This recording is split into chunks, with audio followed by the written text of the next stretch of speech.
Hello, everybody. How's it going? My name is Dory K. Joining me today for your inaugural match of this season of Blue Otter Emerald. My name is Dory. This is Glor Snacks. Hey How's it guys, going, how we buddy? doing?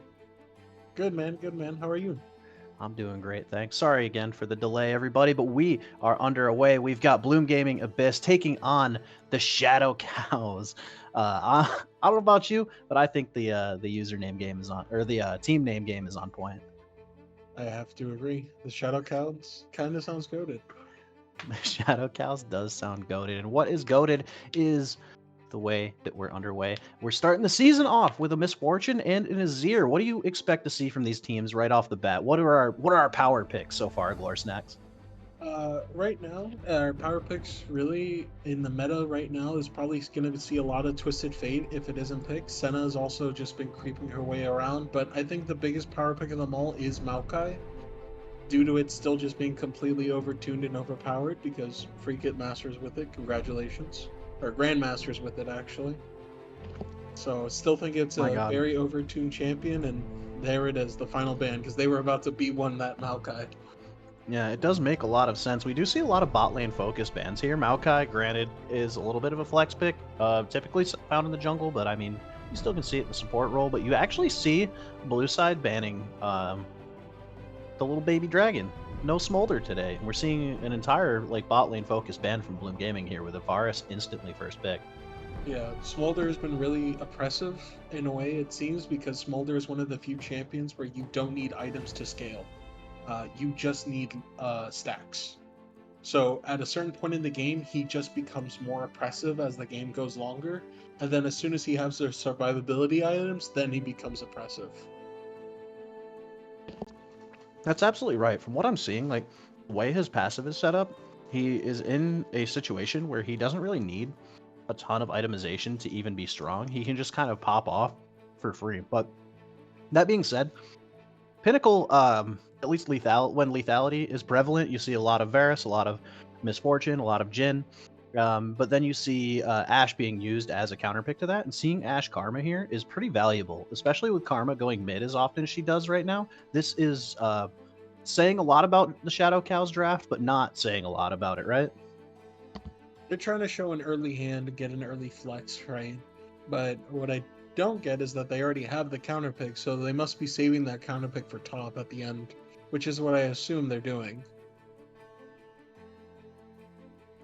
But That it's makes still complete sense. This is interesting. a powerful matchup between Loveless and DJ Zeller. This match.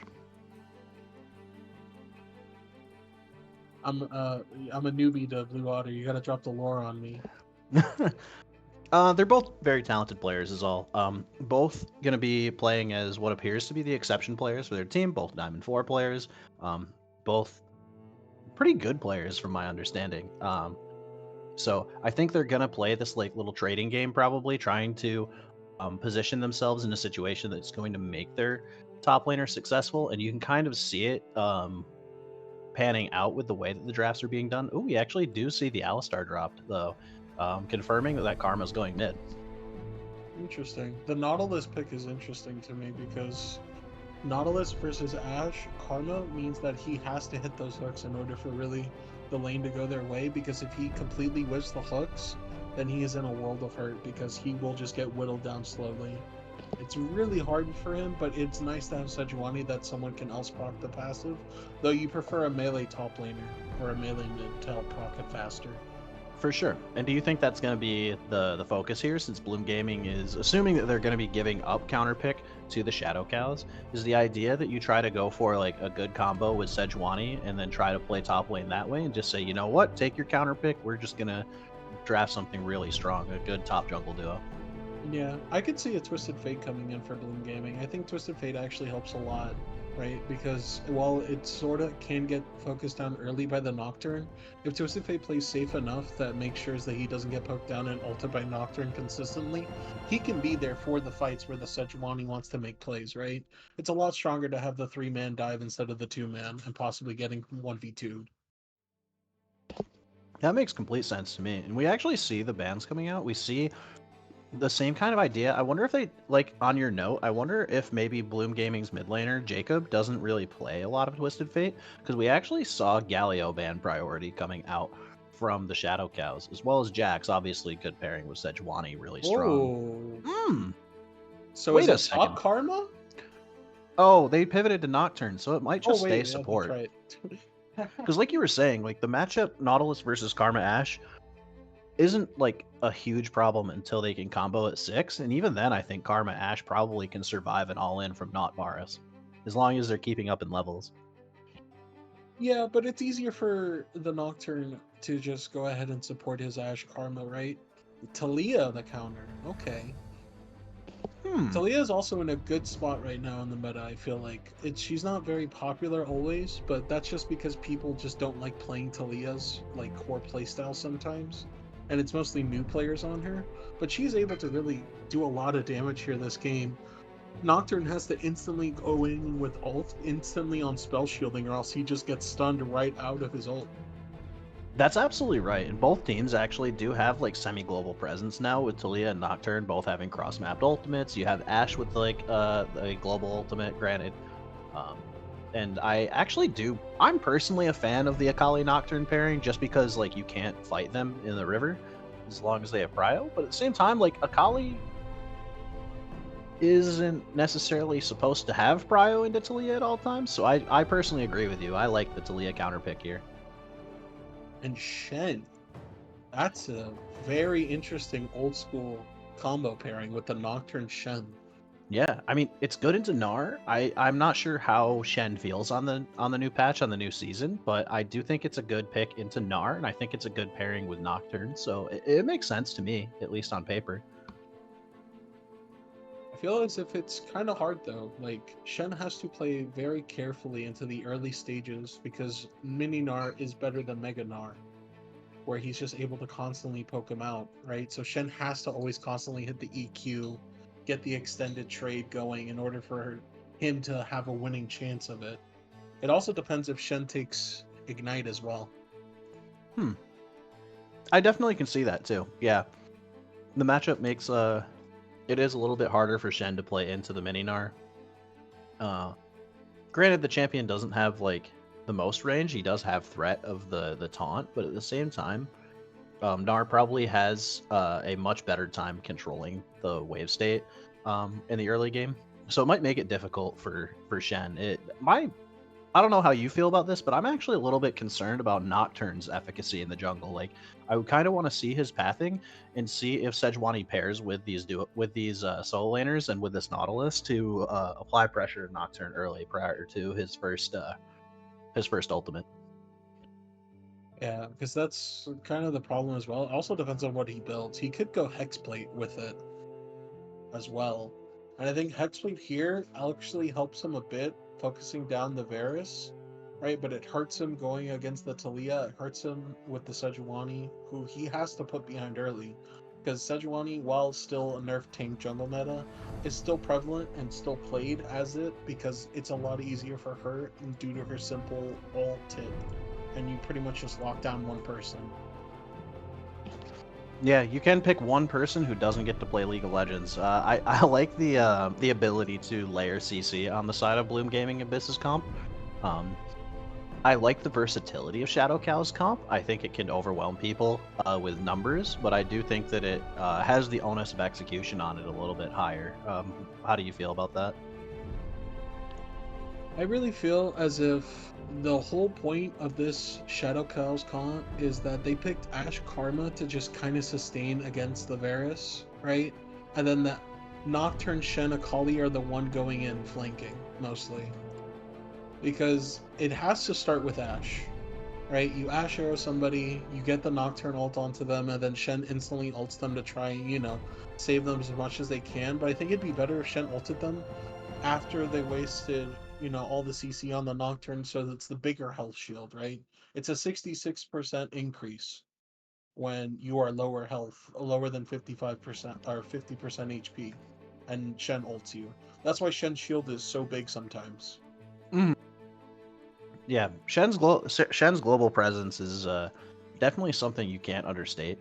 Um, I also believe that the combination between Nocturne and Shen, granted you haven't seen it as much in more recent seasons, I still think it has a place, especially in um, a situation where DJ Zeller does play a lot of Shen. He does play it very well. My biggest concern again is I agree that I think that the Talia pick is fantastic here, and I think the Talia pick has so much potential to shut down the Shadow Cows. Um, so I want to see the cooldown on that Talia E this game. I think tracking it's going to be pretty important. You know what I just realized, Dory K? What's Um, that? both of our pictures are smoking. You're smoking the classic pipe, and my picture is smoking a classic cigarette. My God. All right. So I guess while we're waiting for some technical difficulties to be dealt with on the side of Bloom Gaming Abyss, support, the Cobra is having some technical difficulties. I think somebody might be DDoSing him. Anybody in the Twitch chat, if you are responsible, please stop it. Let our support play. Not But in the another meantime, LCK. Please, no 6 hours. let's get ourselves a prediction real quick, Lore Snacks. If it's week 1, all we see is OPGGs. We don't see too much past history. Like, granted, a few of these players have played before, but let's just say blank slate. We see these compositions. Which composition are you taking? 9 times. We'll say 9 times out of 10. What composition are you saying It wins also here? depends on the player's skills as well, like the ranks. It's hard to base just off team comp because one team could have the greatest counter comp possible, but as soon as they get into game, they completely fumble the bag and they just waddle around for 25 minutes until they lose the game. It's definitely a good way to put it. I'd say on paper these teams are pretty closely matched in terms of elo. Um, Honestly, there is a notable difference in the jungle. Maybe Unleashed just hasn't. Let me look up Unleashed real quick. Unleashed just might not have played as much solo queue quite yet. But they are sitting at Platinum 3 versus Busted and Emerald 3. Looks like Unleashed hasn't played a ton of solo queue quite yet, so it's definitely fair and reasonable to say that they could be just fine. So I think that rank. Let's say that the level of execution is exactly what you would expect from Mid Emerald. Okay. What Then do you I think? would take the NAR team. Think the NAR team? I do I think would. that composition's a little bit better structured, has good CC layering, and is less susceptible to mechanical misplays ruining the game. The problem I have with Shadow Cows' comp as well is that it's really hard to kill a second vital target after you waste everything on one, right? The only way you can really kill a second vital target is a Kali. So if a Kali is out of place and gets instantly punished for it, then it's really, really difficult for them to get multiple kills this game. Yeah, I think the state of Ash lane might actually be the make or break for this composition. Because like you said, you've got like that burst potential. You have the ability to delete one target from the game. So like you delete Varus, but you still have to deal with Talia Nar. You still have like the front lining capabilities of Sejuani Nautilus, and I think that support is in a position where they have versatility in their build, where they can be a lot tankier than they were in the past. Support, in my opinion, was like more broken because of its playmaking potential in the past, but now a lot of supports have the ability to just be like a problem. Like they feel tankier than they've ever felt to me personally. Yeah, I don't know most how you feel supports is about it. just other champions from other lanes now. Yeah. When you think of how diverse support has become, it's because it's a problem with their original lane that they can no longer perform. That's why Camille support is great, Yeah. because it's 2 weak people who can't even do anything. Yeah, I was actually pleasantly surprised when I saw Camille support popping up again. It's I love the champion, but I suck at top, so I love it whenever she can be played somewhere else. Now I have a question for you while we still wait for these Oh, difficulties. Did for you see sure. the new skin line? The new High Noon skins? I think they're pretty sweet. I've been playing more Wild Rift though, so I know those ones more. What other champions got high noon skins? It was Gragas, Rel, Evelyn, Yone, I think there's someone else. I just Yeah, in Wild Rift we got Twitch, and does Samira already have one? yeah, Twitch and Samira already had one. Oh, they did. Mhm. We finally got Twitch, Samira, and Lucian's. We didn't. I don't think we got a new one. Katarina? Katarina is old as well. Katarina already had one. Man, phone game getting screwed over all the time. Anyways, that being said, I think we're both on the side of Bloom Gaming Abyss, but we're gonna see if the Shadow Cows can execute. Once again, this has been Glor Snacks and Thori K. Stay tuned. We're gonna go to a quick intermission before we get into the Rift for Game 1. See you soon, everybody.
And welcome back, everybody. Sorry for the difficulties. We had some rune troubles. Nocturne's runes, unfortunately, didn't load in weren't selected properly. He was rocking Conqueror. So we're going to go ahead and get into the game. We've got the side of the Shadow Cow stacking into that. What do we call this bush now? Is this still? It's not really tri-brush anymore. Is the arrowhead?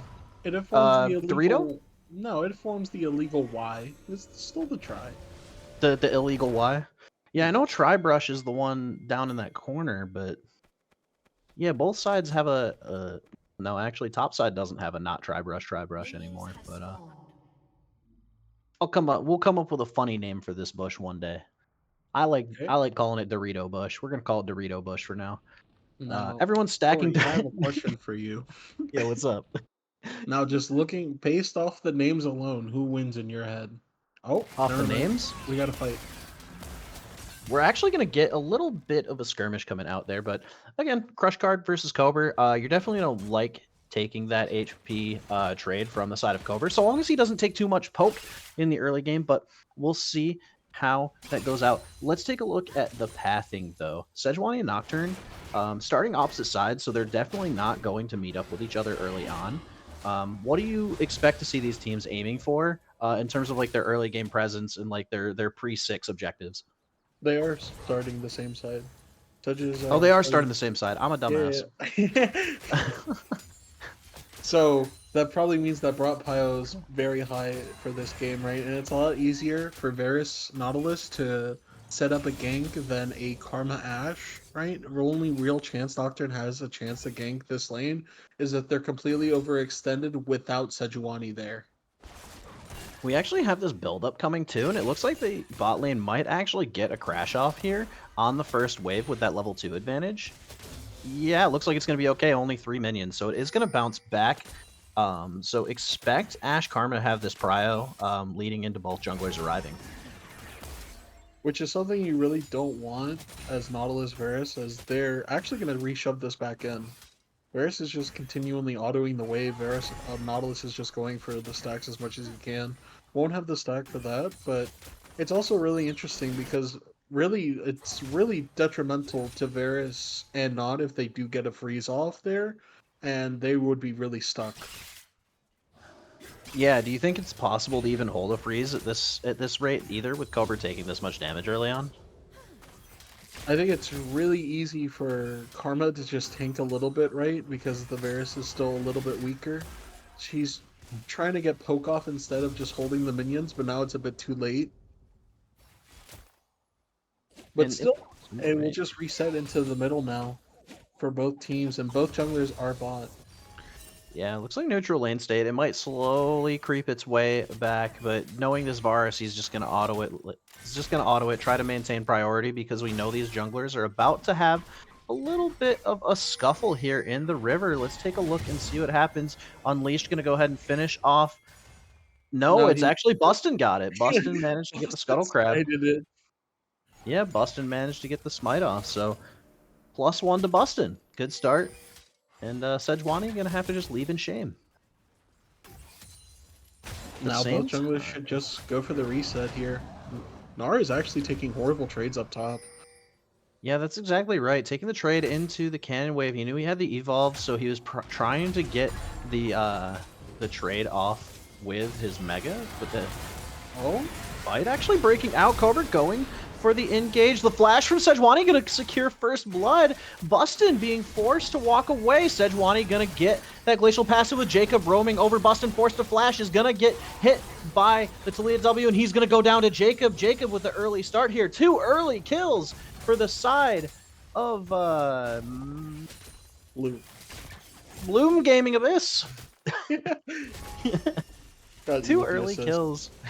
2 early kills from Bloom Gaming Abyss is going to be huge. As well, mid as well, so she doesn't really lose much for it as well. But Akali's going for the counter roam top. Nar's in a really bad spot.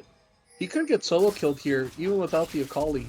Absolutely, and it's going to be pretty safe until the flash comes out. Is Mon going to get... Misses the Q. Gonna finish it off, though. Is Mon going to survive? Taking too many... No, doesn't take the last tower shot, and that's going to actually be them surviving. Good. That was... Yeah, good counterplay. That was almost a fail. That would have ended absolutely horribly for the Akali if she did die there. Because she would have to burn... She would be dead, would lose a wave and a half, and have to burn the TP just to sacrifice what she can. But due to that play, Bloom is able to now just get the grubs for free.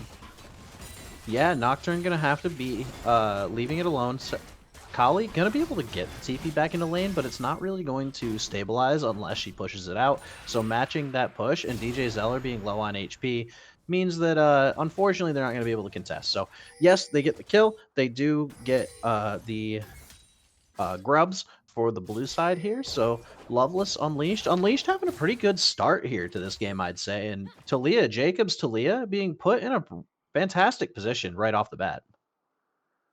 Yeah, this is exactly the type of acceleration you wanted as well. Still has that blue buff from killing Nocturne earlier by going down on the roam with a great timer. And now both early game objectives will be going to the side of Bloom as well. They are just conceding as much as they can. Yeah, and we're hoping that the patience is going to stay true for the Shadow Cows, but it looks like they're going to try to peek their head in here as if they actually plan on contesting this. But surely they're not going to. Omen Soul being forced to walk away here with the Varus zoning, but they're going to try to collapse in the river here. Do we see a counterplay coming out? Akali being forced to watch the flash coming out, the flip coming over, and Akali going to be able to dodge it out with the ultimate. DJ Zeller coming down with the Shen ultimate. Cloudberry just barely not going to be able to get the kill on the other side, and DJ Zeller getting a double kill off of his ultimate. Omen Soul trying to stay alive, trying to keep Crush Card from going down, and Omen Soul skirting the edge of death with the side of Crush Card. They're going to go ahead and get away. 4 kills for 0 across multiple plays here, taking an early 2-0 start for the blue side in terms of kills and just getting it turned around. Can Nar turn it into something else? Probably not, because Zeller is immediately going to teleport back up to lane. And just like that, early gold lead for blue. Got both objectives. They are down gold, though, now. What an amazing flank right there. Exactly how this team comp kind of wants to play out with Akali or Shen just going in. Akali or Nocturne, excuse me. Going in really just trying to find a flank angle and Shen instantly responding, giving up the entire wave for it. He understood his purpose in life and he knows he was supposed to press R and give kills to the carries. He only did one purpose though. He did press R for his carry. He did take all the kills. And it is not as good for the Shen to be 3-0 than have all the kills spread out, but it's still great way to reverse the early objective taking right now. They got a nice gold lead as much as they can, as minimal as it is though. And speaking of that, Yeah, we're gonna actually have yet another trade coming down, but Crush Card gonna be able to survive it and get the counter trade off. Cloudberry just barely unable to secure the kill on Crush Card, and that's been the story of these early plays. Varus is getting that lead, but just quite not able to secure those last couple kills. CS lead actually not quite as big as it appeared on paper. Ash did manage to secure a few of those CS under the tower, and Nocturne being only up a few CS. The CS differential is very close across the board here. Only a 1 to 200 gold difference this early in the game with only one dragon down and grubs. I expect this grub timer to be very important here, especially given the true damage that you're going to get to these towers. Getting access to the grubs at 5 stacks going to be huge. How do we see this setup going? okay, so I am of the train of thought that grubs are overrated, right? Grubs are great for your team if you have an early pushing team, then they're great, right? The grubs this game would really benefit Gnar and Varus the most. Doesn't really benefit Talia a lot because Talia doesn't like to really hit the tower. Talia just likes to roam around with the lane priority she gets. Sejuani is usually never hitting towers. And if Nautilus is hitting the tower, it's because the enemy bot lane is both dead. Or his ADC is dead. Actually, wonderful. Enchanted Crystal Arrow coming out and Unleashed. Not quite going to be able to secure, but Omen Soul going to eat the hook. And they're going to try to donate this kill over to Cloudberry, but no, they don't. They're going to get turned around on, forced to flash out. Bustin coming down. Nocturne ultimate coming down, along with the W. No, Talia's going to wall into her death. That is not the kind of wall that you want. And yet again, the Shadow Cows securing just kills from what appeared to be a fantastically executed play. It just got turned right around on their heads. Oh, this Karma should go fishing with how much baiting she was doing that last fight.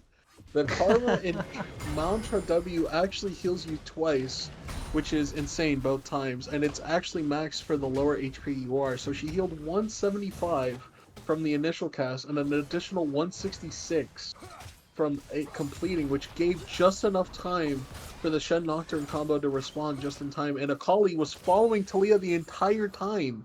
She had immediately pressed E on her and it was following her the entire time as well. So even if she did have a successful wall, Akali has straight line access to you, and the Shen is going to flash forward, he's going to taunt forward, he's going to do everything in his power to CC chain you and put you in a bad spot for Akali to take it. Yeah, Akali just being put in a position to be successful, and we were talking about how we thought that Blue Side's composition was a little bit easier to execute and made a little bit more sense, had good CC layering, and yeah, some of these plays probably could have like barely gone just a little bit better for them, and they'd be in a much better situation. But we do see Nautilus getting the early rotation over onto these grubs. They're going to try to secure that 4th and 5th grub for themselves, but Bustin... this is a bait. Hey, DJ Zeller coming in as well. 1 grub down. Are they going to kill themselves for 2 more grubs, or are they going to take the play? Down comes the hook. DJ Zeller going to walk in, going to try to look for the taunt, but he can't dash on top of Talia. Gnar looking at Rage Gene. Look at the side. Look at the side. Going to go for the Gnar here. Going for the E in. Double jump in. Down goes the Gnar! And Omen Soul going to... Akali's in the back line! But Akali is dead. Akali, unfortunately, is dead. Loveless. Both mid laners go down, and it looks like the grubs are 4. And still, actually, no, Loveless and Unleashed, Cobra going to be able to get right back onto them. Ash not able to do anything from the other side of the map. Enchanted Crystal Arrow's down, and that's going to be a 5th grub. Probably going to be a 6th grub here, but at this point, the damage has already been done. Bustin going to try to irk his way into here, but honestly, at this point, ooh, TP coming down. Blue team, this is just such a rage play. from red team. You already Yeah. lost the objective. I mean, earlier in the Absolutely. fight, it was just, okay, unleash, still going. Yeah, and Omen Soul gonna get the flash shield off to keep him on alive, give him the movement speed so he doesn't get hit by Jacob's W, and just barely going to escape. This has been these guys living on a knife's edge, and again, kills going down for the Shadow Cows, but it looks like the objective control is a little bit in favor of the blue side here. It is so far, but that was a completely... Oh, TP! Wait, Nar TP back in. He has Nar up again. Yeah, he does in fact have the ultimate. Gonna use the wallop, gonna land the boulder toss. Bustin gonna try to survive. Boulder toss not quite gonna reach, but Mon off to the other side. Take a look at this play. Nautilus and Talia getting control of this river now, and we have just a support going down. Karma, however, is going to revive, and she's going to make her way back into the lane. Mon using this opportunity to get control of the lane, but that doesn't even matter because Talia just insta-gives the wave, gets control back, and Mon, you're looking at about just a little over half HP, maybe 2/3 here at this point, trying to not take any more poke to the Talia. 2 lanes of prio, dragon down. All objectives are going to the blue side of the map this game. Bloom Gaming keeping good control of the game, but kills again. They're the Shadow Cows can scrap. Yeah, and unfortunately, most of their gold is on the jungler and Shen as well, because they're the only one with really any shutdowns at this point. 7 out of your 8 kills is all topside. Well, 8 out of 8 if you count mid as your topside. But the real problem was with that last Void Grubs fight, Shen had a 3-man taunt ready and just did not pull the trigger at all. Shen taunted after he had already been CC'd, chained enough into 100 HP. That fight turns completely differently if Shen is able to just go ahead and taunt there, and Akali is in a world of hurt right now. Yeah, she's getting double flashed on. It's probably not even worth talking about. She might actually escape. She actually gets the dash. She might escape here. No, she's walking to a tower. She's just wasting. Huh? What? Wait a second. She's going to execute. Hop coming over the wall. Mon going to be able to get the execute, but they're going to say no. Rift Herald's more important than chasing down another Akali kill. Which, honestly, that makes sense. What? Nocturne. Look at Nocturne on the other side of the play, though. They understand that they're doing Rift Herald, so Nocturne standing on the other side, taking Scuttle Crab. Is he going to try to go for a dive onto this Varus with the Ashe Karma, or is he just going to support them taking the tower here? Honestly, this is first tower. Yeah, but Nar could have easily chased the Akali and forced them out, but now you just lost your entire bot side tower for that. Okay, Yeah, not able to convert this into a first tower, but Nocturne ultimate going to come down into the mid lane. Is Talia going to go down, or is she going to be able to get the root? Nearsighted, Jacob barely surviving, isn't going to stay alive for much longer either, and Bustin going to be protected by this Shen ultimate. Yeah, these guys are down objectives, but they're up 1.5k gold. They get the first tower, they get control of the bot side of the map, and just like that, the Shadow Cows swing the game a little bit into their favor again. Yeah, I still can't get over the effect that Akali lived that situation previously. I'm so sorry. That was crazy to me, that Akali was able to just get out scot-free with no punishment at all. The wave was in a great position for Nar. The tower was completely pushed in, and he still didn't chase the Akali for a free kill. Yeah, it's looking like a little bit of a misplay. Maybe early season jitters? Hopefully. Playing and not challenging. No, but these guys are definitely showing little kinks in the armor, but both of these teams, honestly, I love when teams are willing to scrap. Like, seeing almost a kill a minute, that's a fun game for me as a caster. Yeah, it is. It's just, sometimes, you know, things happen, and you just have to accept it, you know? Mm-hmm. The Shen not triple taunting, scared hesitation, Akali escaping with her life, you know. The world is a funny place, Dory, wouldn't you admit? I would agree, and the Talia wall coming down. Unfortunately, 2 ultimates being burned, not for any kills, but they are going to get the poke off and get priority here. They've got the Rift Herald coming down, so they're going to try to secure this mid tower now and try to open up the map a little bit. They did manage to take top. Bloom Gaming did manage to take top side, but they're just not quite going to have enough. Can the Grubs take the tower? Go, Grubs, go!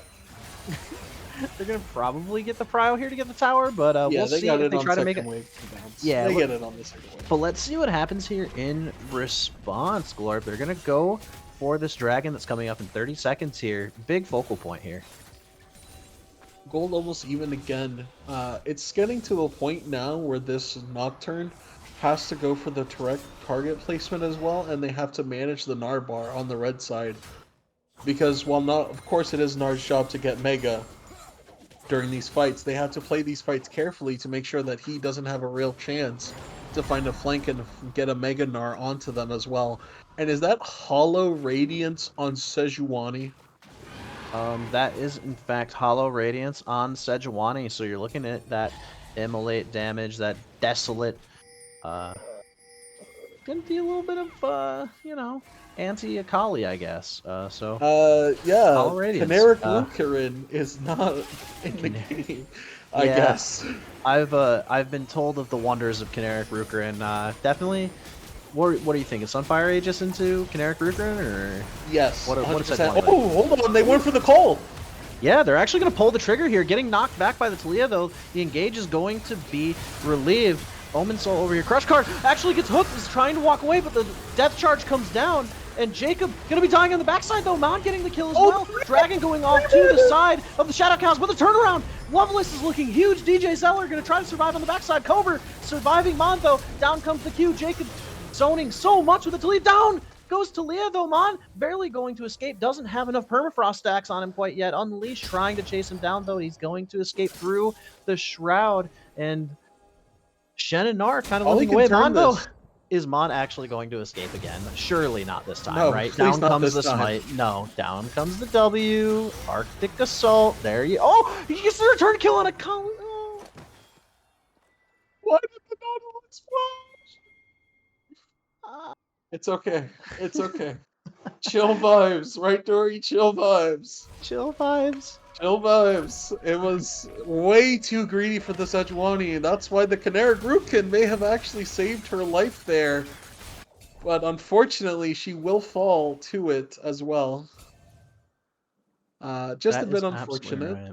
Yeah, and honestly, just a lot of these ultimates being used early on in the fights. Right now, in the game state, though, we actually have 2 out of 3 towers going down for side of Bloom Gaming. We have only that first tower that's still gone down, and we have a teleport channeling top side. At this point, game is probably going to slow down a little.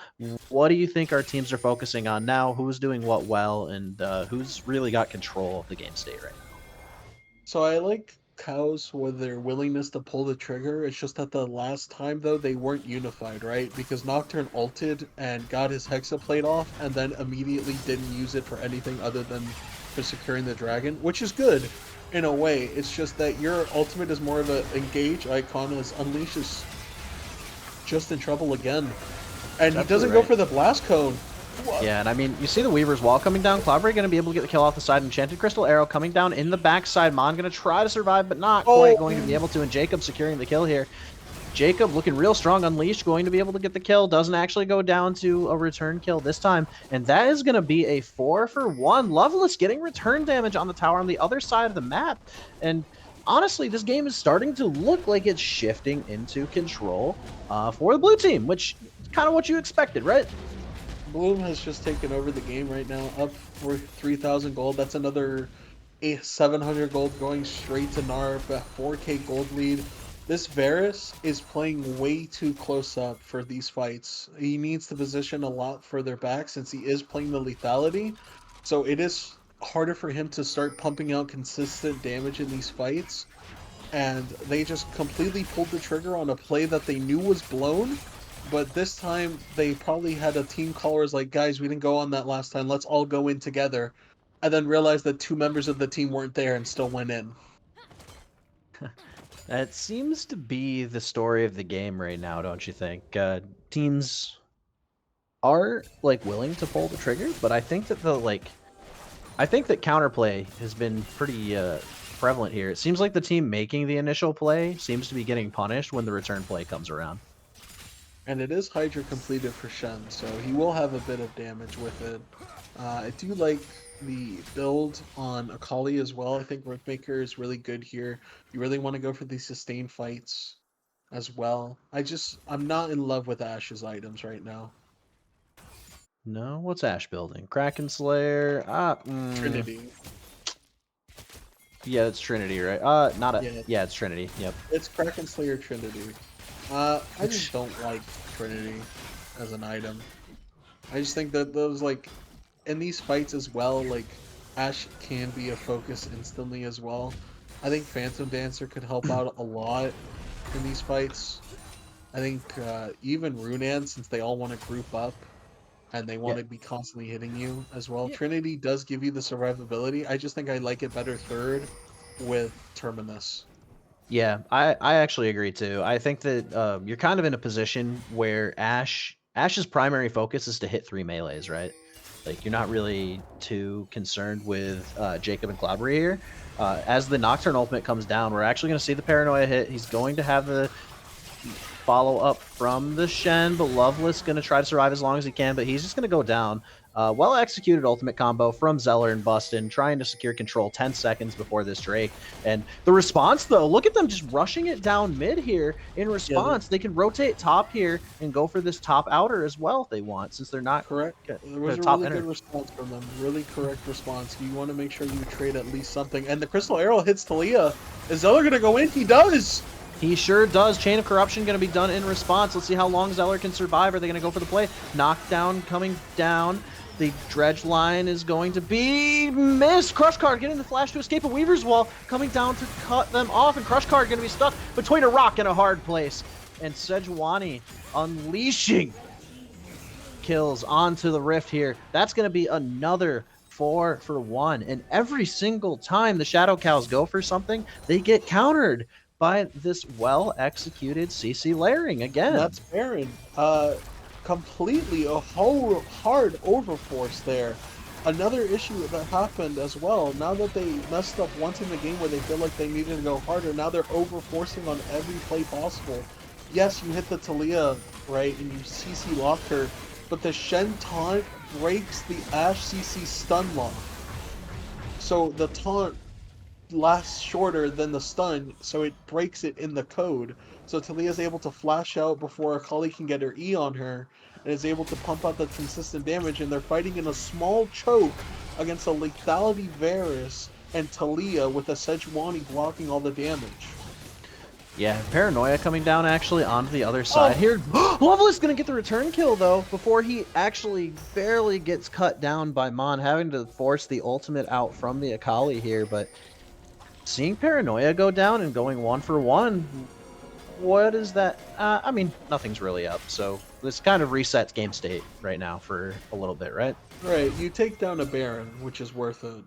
But, I mean, at this point, the Nocturne went Stridebreaker. He really is not antagonizing a Gnar who has 2 HP items as well, right? Gnar is not exactly scared of a Stridebreaker Hexaplate Nocturne ulting him.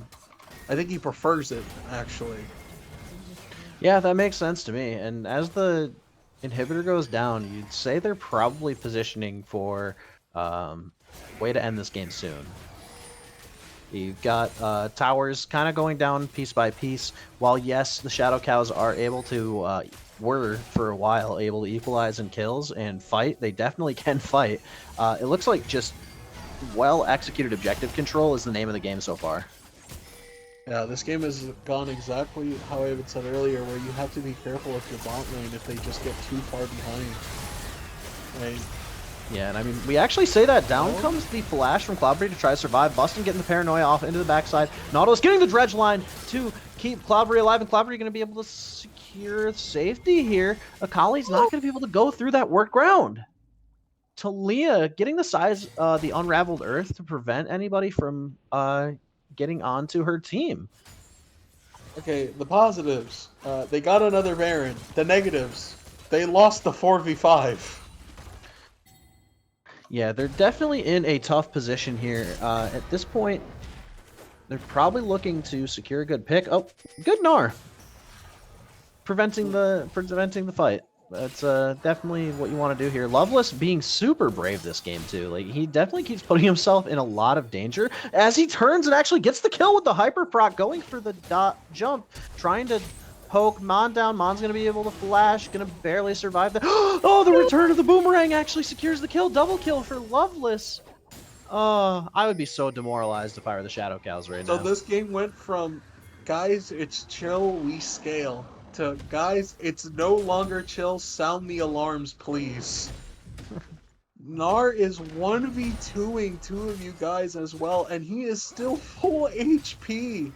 Akali just spent the entire fight running, didn't want to try and fight it at any chance right now, and now, at this point, this game is not 8,000 gold difference. It's super hard for the cows to even think about coming back into this game. Look at the top and ADC difference alone. Even the support is up 1.4, 1.3k.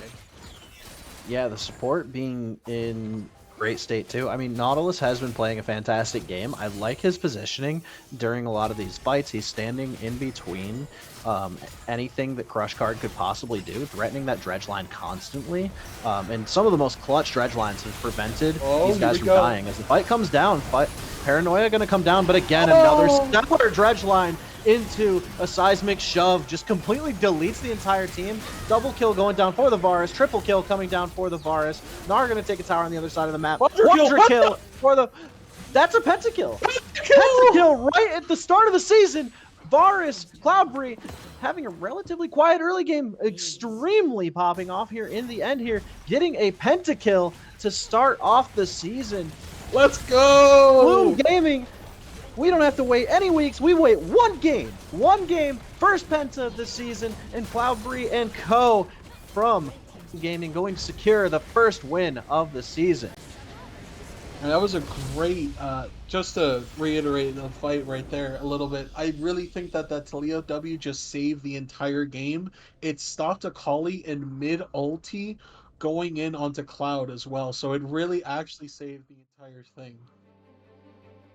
An incredibly well played first game from the side of Bloom Gaming. Oh. Sorry, my bad. I mean, what do we do if we're Shadow Cows? How do we get ourselves in position to turn things around for game 2? Guys, it's okay. DMLS on Twitter quickly. How to win game, please.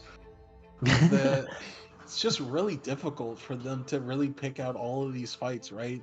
You got super ahead on that Shen, right? You got super ahead on the Nocturne, but you can't really transition anything into the game state as it kept going on. As I just noticed, Ashe has 2 recurve bows in her inventory to win that game. Ooh, unlucky. I get the idea. I definitely get the concept of, like, I think you said it in the game as well, that you're not a fan of the build. I was kind of getting into the point as well until the fight kind of broke out.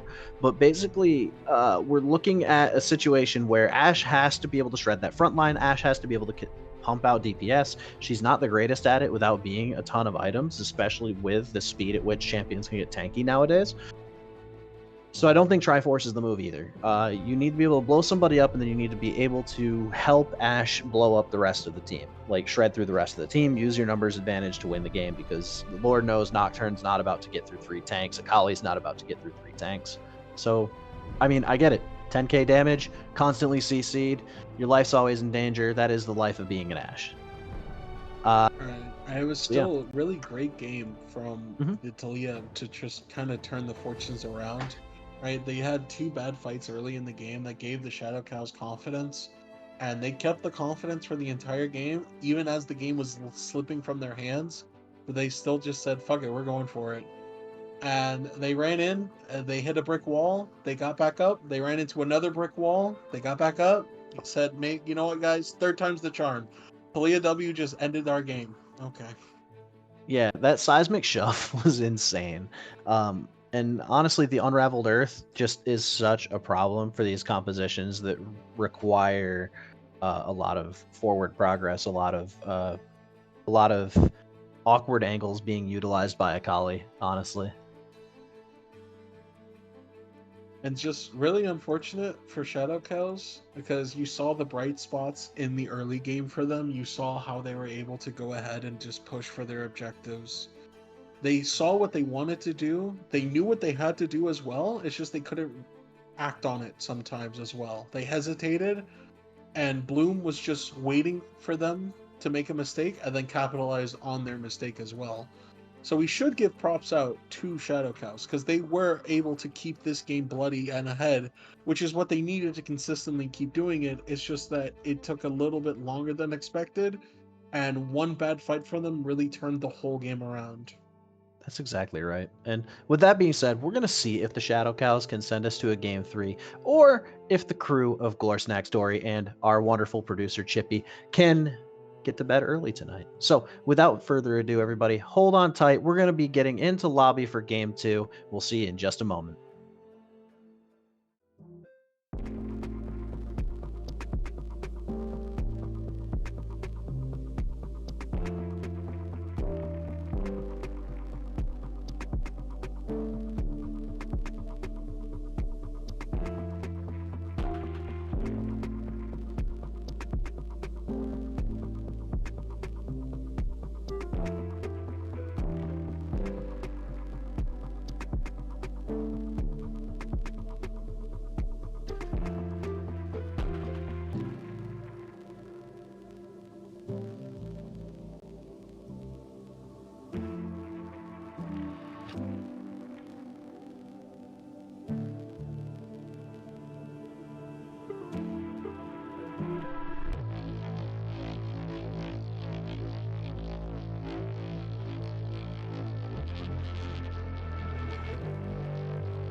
And hello, everybody, and welcome back to Game 2. It looks like the Shadow Cows have elected to take blue side this game, and immediately the Senna ban coming out yet again, Smolder ban coming out in response. What do you want to see happen in this draft here, Glor? It's alright.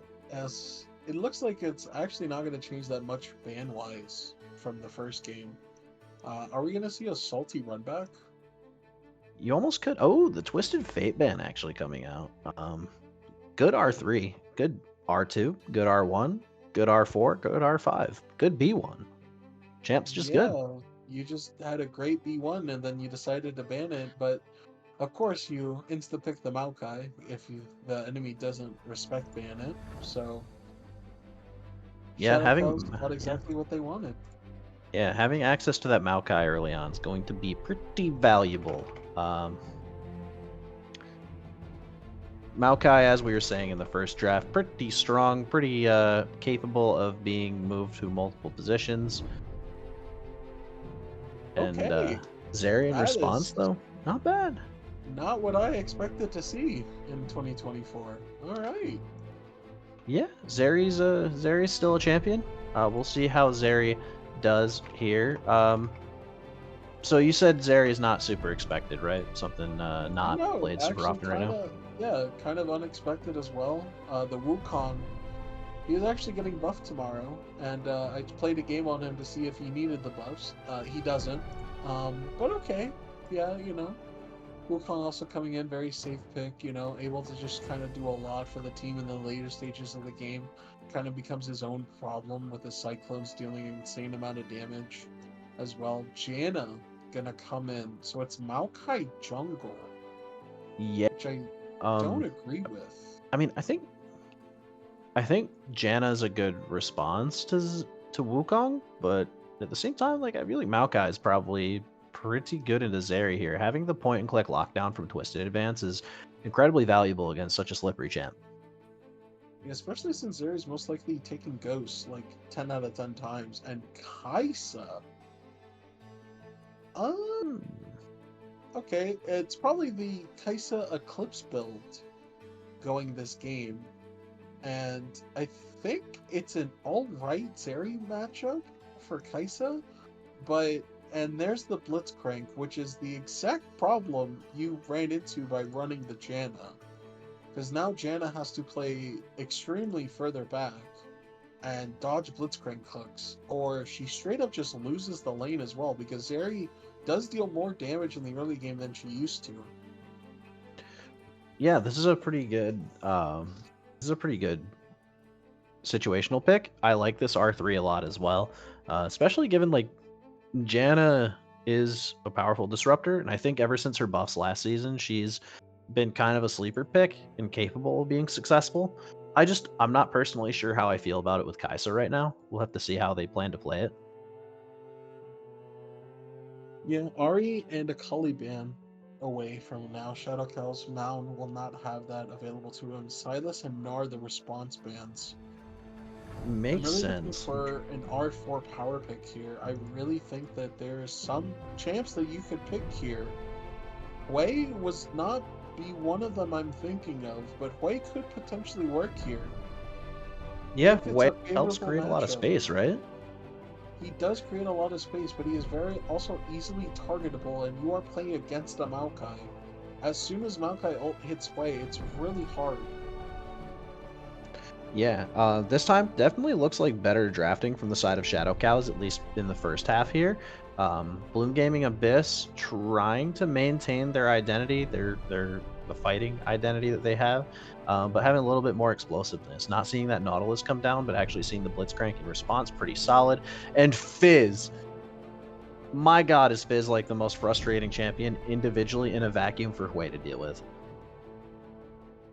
Yeah, it was when he first came out, but now there's just like better champions that can just run him over easier, right? Yeah, there's a lot of champs that are really hard to deal with. In my experience, I just feel like Playful Trickster is just so problematic for Hui as a champion that's like very cooldown reliant in the early game. It makes it difficult for him to use his spells Darius. reliably.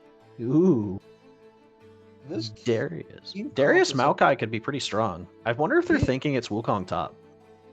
this team comp is a bit disorganized from the side of Shadow Yeah, it Clouds. was looking really solid in the first three too. Let's see. It kind of became disorganized as soon as we locked in Janna. Right? Janna Kaisa in a vacuum is a great lane. Janna Kaisa this game is problematic, to say the least. It's really hard for Kaisa to kind of survive Mhm. versus Wukong. It's hard for Kaisa to kind of out DPS a Zeri if Zeri gets ult going. And really the only target that blue side has that's like reliably easy to kill would be the Hui. Because Hui against this type of team just kind of sort of loses as soon as he gets caught, so he has to play extremely far back, really only using the QWs from the long range, trying to do as much as he can, QEs. Ornn into the Darius as well is also interesting. Don't think that is the pick exactly for it. I think if you want a tankier member like that, you could probably go the Malphite and have a much easier time. But it's also a bit strange for the Shadow Cows to ban the Silas and then not pick the Maokai. Or Malphite. Apologies. Rock solid. Definitely think Yeah. that would be the better pick here for something of that nature. Or you could just want Gragas instead with Grasp and really just kind of dominate the top lane yourself. But it should work out. Yeah, do you think they were just like all inning for the late game win condition? They maybe practiced Ornn more than they've had time to get on something like working. I don't know why anybody would not practice with a Malphite, but I don't think Malphite really needs practice, to be fair. The only thing you need to yeah. practice is the banana combo. But I definitely think that the team comp for Shadow Cows just kind of fell apart because a lot of these champs want to do different things, right? It's no longer AP Kaisa where you just Maokai ulti and AP Kaisa has a free hit onto them, sort of.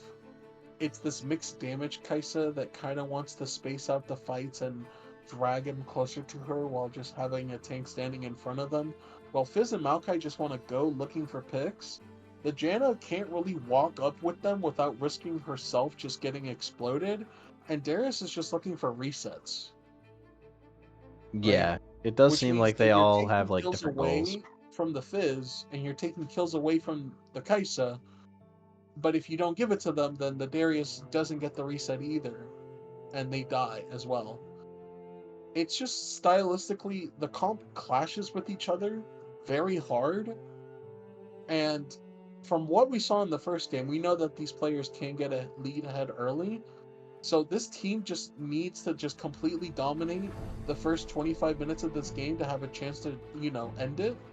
And Kaisa is your safety lock, but Zeri is just a much better safety lock with the Wukong and Hui.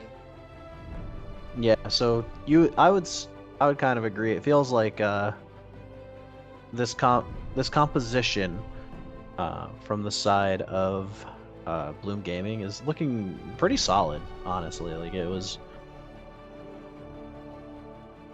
interesting for a moment, and I don't know, their composition just seems like more well flushed out in general.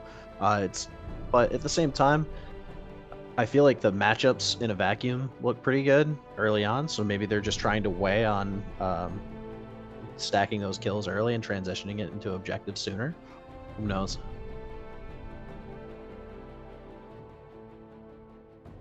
I think this game is really dependent on the first 10 minutes.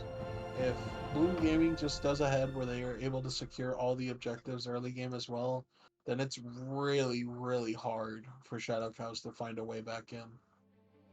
Yeah, that seems to have been the case last game too. The game seemed very back and forth, a lot going on, but then there just like came a breaking point where it was so easy to run away with the game for Bloom Gaming.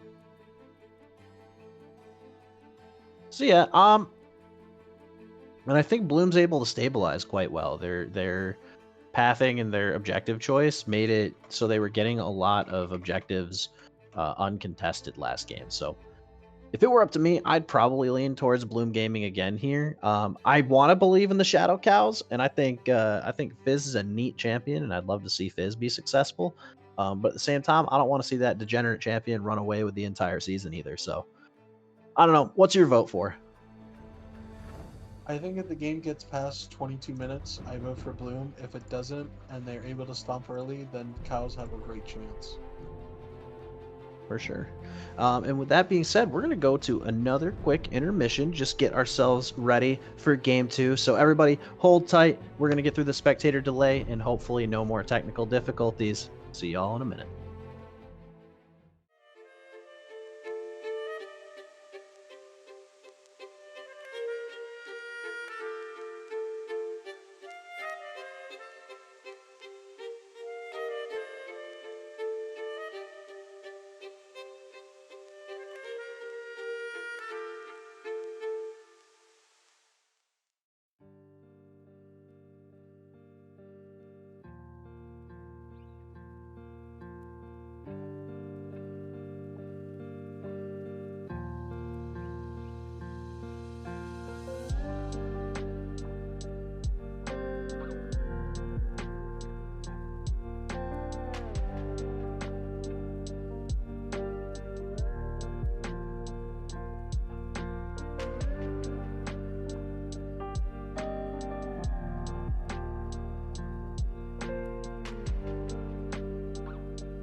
Hello, everybody. Welcome back.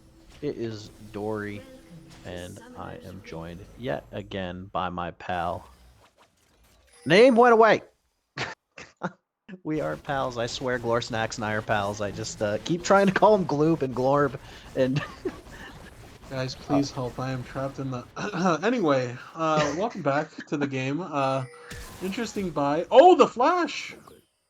Cooper trying to be a playmaker yet again, doing a typical blitzcrank play. Good response from Omen Soul though, burning that flash quick, but Janna flash a lot more important to have accessible than the blitzcrank one here, given that he's got Hex Flash available. All right, so it is the Orn Tech where he is going to delay his starting items, which I thought ended last season, but okay, we got another fight coming in. Blitzcrank has hook.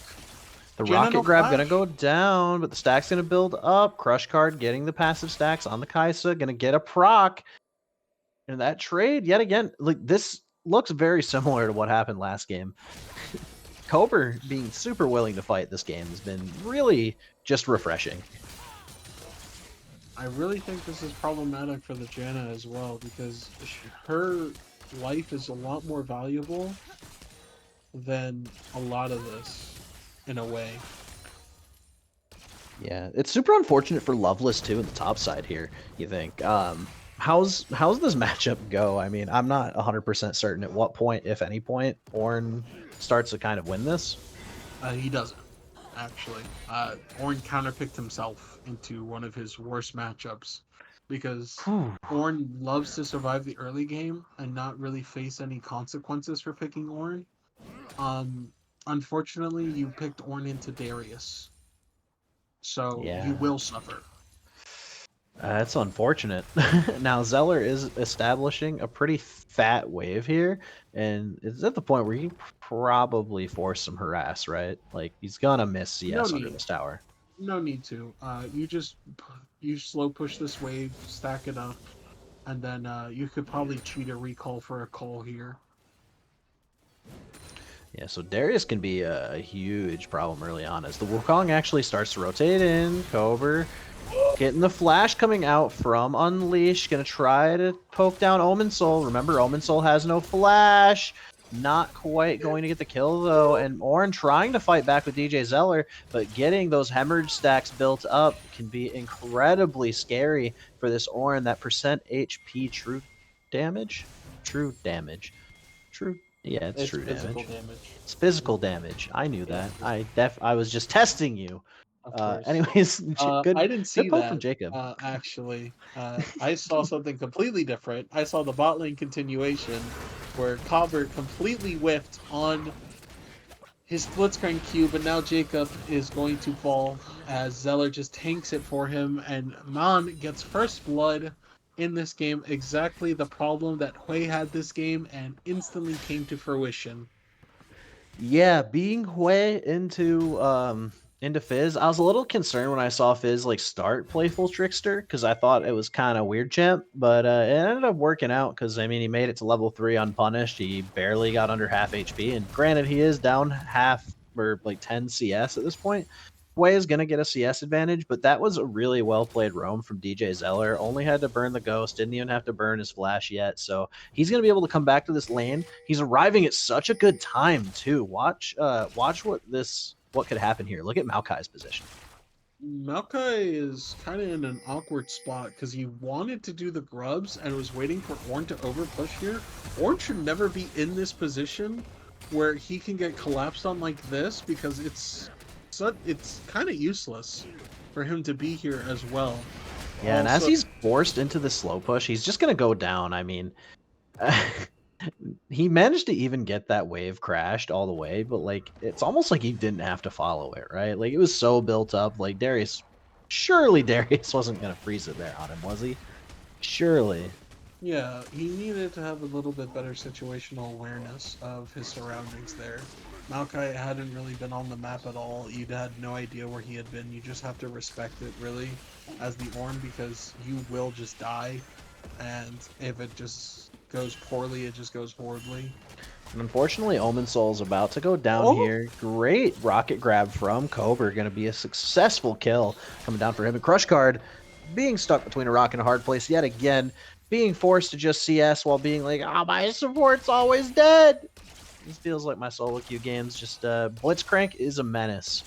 If the Blitzcrank starts landing hooks, he's just a problem. Yeah, I also don't like Darius's buy a bit too much.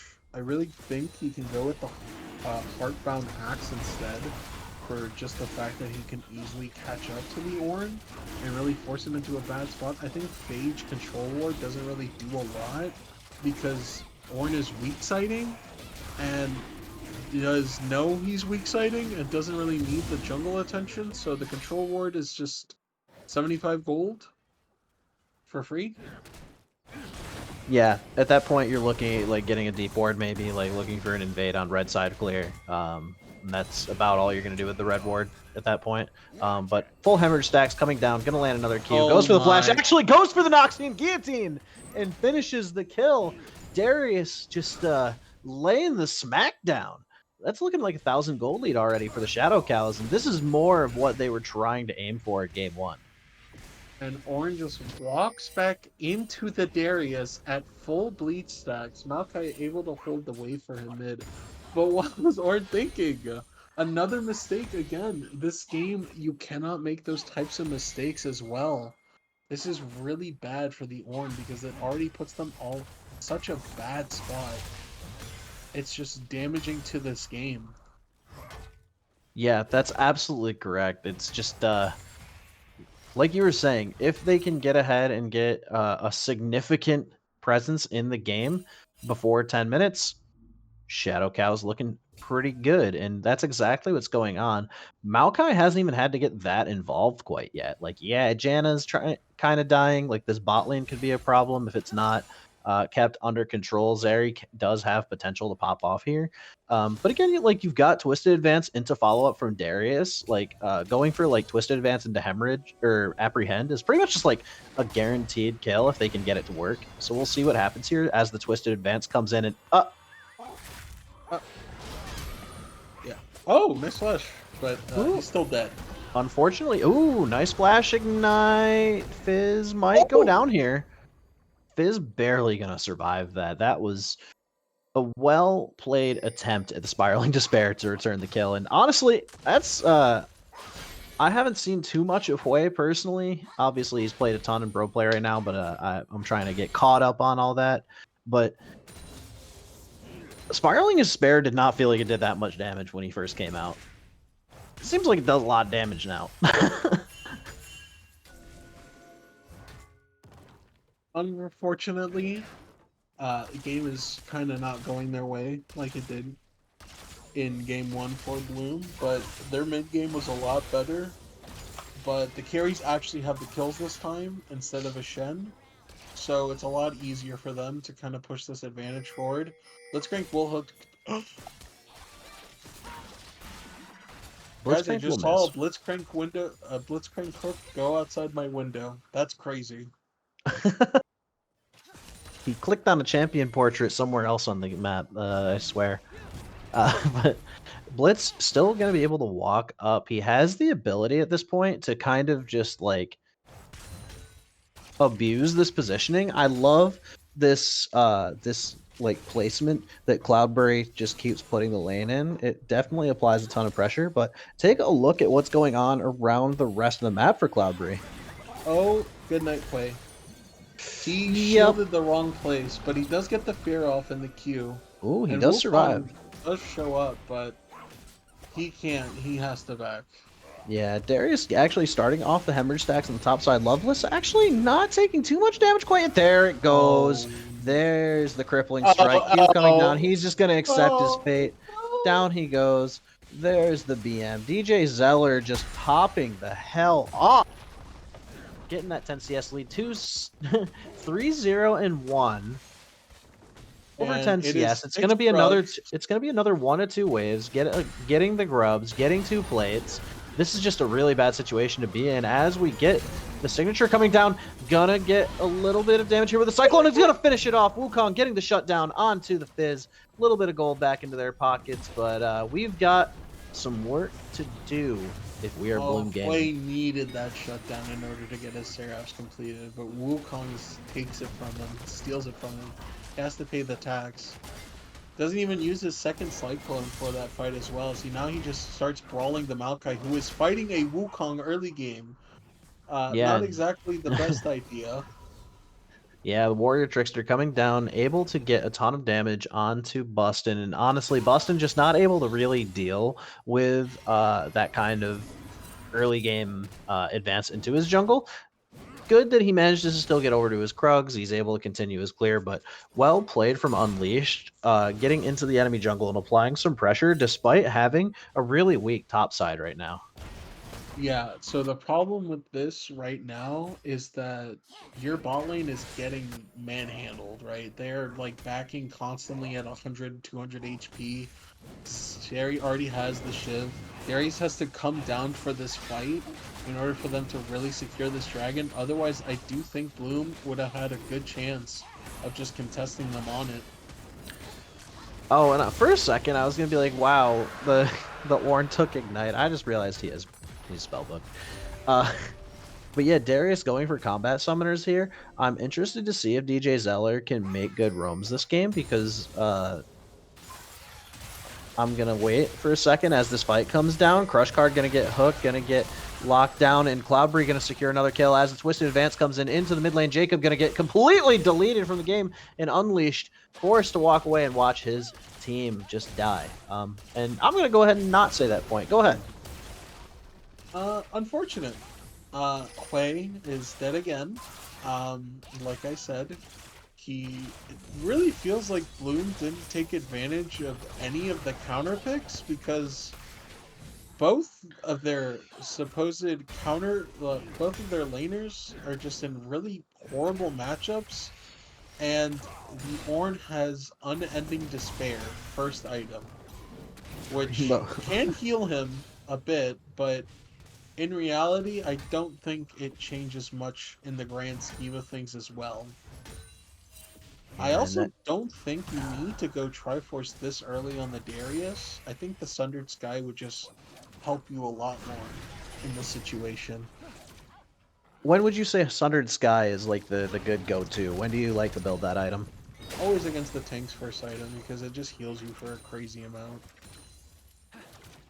So is it like a win more, sustain in lane kind of thing? Yeah, just All win right. more, fight more. Right, Try is also good at that. It's a lot harder for the price justification, right? For 200 gold, you get exactly what you want, right? It's just cheaper. I like that reasoning personally. Something I personally have like fallen into on the new patch is I have a tendency to like on fighters and like bruisers in general, juggernauts. I really, really like all of these like health and attack damage items, but then I forget to build resistances. I don't know if you. Uh, Sometimes it happens to the best of us. it's like, ooh, Sundered Sky seems cool. Ooh, And then he just what you goes call Jack it? Show, and then the game is over. Yeah, you get all the resistances you could ever need. I actually, so I was doing the research to make sure I get the spell names for all the champions written down. I didn't realize that Ornn's passive gives him passive MR and armor for every item he finishes. Yeah, he gets an extra 3 armor for every 10. Oh, that's So neat. if he buys a cloth armor, it's 13 armor. Oh, that adds up. Yeah, he gets 10. He gets like 10 bonus percent of a certain percentage. And Rickroll will fall. You said it's 3 Uh, per 10, so 30%, 30 additional percent per. it changes per item, Oh, okay. apparently. That's how Riot has described it on a Q&A. They said that it changes per the percentages of the item when they released the new tank items last season. Oh, okay. That's interesting. But we actually have around the map a 500 gold lead Everybody's shifting. from the side of the Shadow Cows, and seeing this first tower go down is second tower actually. First tower went down bot lane. Yes. Cloudberry managed to emphasize their lead, push it into other lanes, and try to stabilize the situation that's been going on. And now they're going to get free farm coming in from the mid lane here as DJ Zeller gets the free This hen. is a really bad dive. I would not go for this dive. I would call this play off and find the Darius. This is really bad. You Ooh, will fall for this. Ooh, Chum the Water's, though, going to come down. In the Oh, return, DJ Zeller going to try to survive, kiting around the fight, gets the Hemorrhage stacks, and Mon going to finish off the kill. That Lich Bane, that was a good Chum the Waters. I think that I agree. If the dive had been on the tower, kind of a bad idea. I like that they focused on getting the tower first, as sloppy as the forced flash under the tower was. But we'll see if they can transition that into a dragon, see if they can get the reset and contest this, because we actually see Bloom Gaming getting onto the dragon first here. I think Ornn is mentally in a different space than the rest of his team is right now. Uh, he saw blood in his eyes. He saw red, and like a bull, he charged at the Darius, not realizing that there was a man on a pogo stick waiting for him. And speaking of man in pogo stick, he just got CC locked completely, and does die. That was a greedy flash from Cloudberry, though. Is he going to be able to survive? Manages to pack with the lightning crash in, and he's going to actually fire uncontested in the backside. Bustin going to go down as well. Crush Card going to be running away. Cobra, is he going to land one more hook? Gets the rocket grab, and Zeri over the wall. Really wanted that kill. Looked a little bit in going for that flash, but then they managed to just stand in the back of the red buff pit and absolutely ignore everything. Zeri with the perfect wall ride to just hop on over and I take that shutdown from the Fizz. I do believe Fizz had a shutdown. If not, Riot Games, you know. But yeah. it is Kaisa trying to sit it, gets the W off, knows that there's no chance of contest. They will secure the second Hex step, which is really good for this team comp. Attack speed is extremely underrated, right, for Wukong, and he could use some more, especially since his E only gives him a 6-second buff of it, but his E later stages of the game is like 7 seconds, so it's not really that bad. It just helps plateaus him into a better state as well. Zeri always enjoying that more, as Jacob will miss the fear, as Fizz Qs a minion, and he will still kill him. Okay. Yeah, Chum the Waters having that cooldown from, I believe Lichbane does Lichbane give ability haste still? It does, 15. Lichbane giving 15 ability haste, like I feel like hitting level 9 and well actually no, what is his max burst? E. Yeah. He maxes Playful Trickster, so having that Playful Trickster maxed out and then having that, like, it doesn't seem like a lot, but like having that ability haste makes it so that he can kind of like spam it a few times in a rundown, and there's just really no situation where Hui can get away. So Biz just gonna get run down like, or Biz going to run him down like a dog. He is the dog. Little doggo fish over here, So, just absolutely murdering him. I like Blitzcrank's first item. He recognizes that he's kind of going to be doing a lot in this game as well. I really don't like the Stride Breaker first at all on the Wukong. I really feel like you need that Center Fire Triforce, and you're able to push that power spike even more. As Hui will Jacob. get and he does get the root off and won't get the passive proc, but Fizz will just completely dodge it. Hui just salty ran back death to death again. You know, I've got a friend named Jacob who definitely would be this exact way right now. Spelled the same way and everything too. It's very tragic. And to all our mid lane pillars out there, try not to be like this way. Remember, respect the Fizz. The Fizz, if he's not there, he's probably there. And like that one was even tragic. He didn't even think it was a big deal. The lane was pushed mostly all the way to him, and then Fizz just like hid behind the wall like a little degenerate. They even had a ward in the little whatchamacallit, that new bush, the little not pixel but pixel that's in the bot side there. They had a ward there, and Fizz never showed on it. So in his mind, like Fizz was like basing or something, or Fizz walked away and based. But Fizz just like got very lucky and like wasn't spotted. So Chum Waters was able to just insta give him again.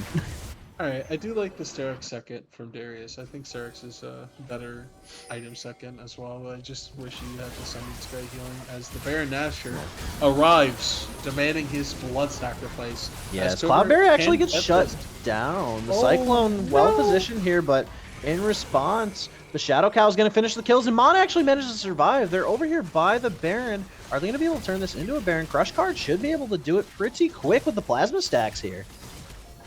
And another disorganized joint fight. They're able to just go ahead and pounce on them as much as they can. Loveless is here. I don't know what he can do. He is an underfed Ornn, but he will try his damnedest. He believes in himself. As he launches the Call of the Janna- Forge Guard, Omen Soul getting a little bit low, but he's going to try to get the Bell's Breath, go for the stack, but no. Boston going to get the Smite. Jacob over here going to try to get a little bit of damage down in the end, but Loveless going to get killed by the passive damage from Nimble Fighter. Or, sorry, from Urchin Strike. I don't think you focus the Baron there as Ornn. You hit that Janna, she's like half HP. You do percentage max health damage. You could easily have just popped the Janna instead. But instead he goes for the play, knows that Maokai has Smite up, was hoping for a miracle. Doesn't get it. His prayers are not answered in time. And Hui TPs to the entire fight 30 seconds too late, which was really questionable. But now Cal's got exactly what they wanted out of this early game, and Bloom has just not responded in the same way. They think that they can just treat it like last game, where it didn't matter if they kept dying as well, but it was a bit of complacency this game, it seems. And now, Zeri does have Navori, but she needs 4 items now to carry this game seriously. Yeah, there's constant risk in being this area right now, and Mon and DJ Zeller doing a fantastic job with the lead they required. And let's not understate the usefulness of Bustin. These twisted advances, the setup that he's been able to secure, and this presence he's had on these objectives has absolutely paid dividends for them. And it's a funny fact, you see it says Cloud Drake up there in the corner. Not Hex. Yeah. Oh, Riot. Hex Tech. Me loves spaghetti. The Hextech Drake is taken, and they're actually going to go in the call here. 4 mana. Ooh, good flank with the Call of the Forge God. They're going to try to get the return kill. Rocket Grab goes down. Janna's going to get killed. Cyclone coming down in the backline, but Loveless going to try to get some return damage. Cloudberry getting to free strike with lightning strikes up. Cobra going for the flash, gonna get the knockup. Yep, he does. Going for the hook here. Rocket Grab going down. Fizz gonna be able to survive with that playful trickster. Crush card getting run down though. Cloudberry really fed. Twisted advance in response, not gonna be enough to kill him. Cloudberry gonna be able to kite backwards, trying to get a little bit of damage off with that living battery. But Burst Fire doing a ton of damage here. Navori Quick Blades actually not going to be enough because double kill comes down for the Kaisa. Plasma Stack's going to stack up here. Crush Card going for the E, going to try to get a little damage on Cobra. Not going to be able to get the knockup. And blue side, triple kill for Crush Card from a fight that just seemed lost from the beginning. A 4v4, and they... A 4v4, they fight, and it's a 4-for-1.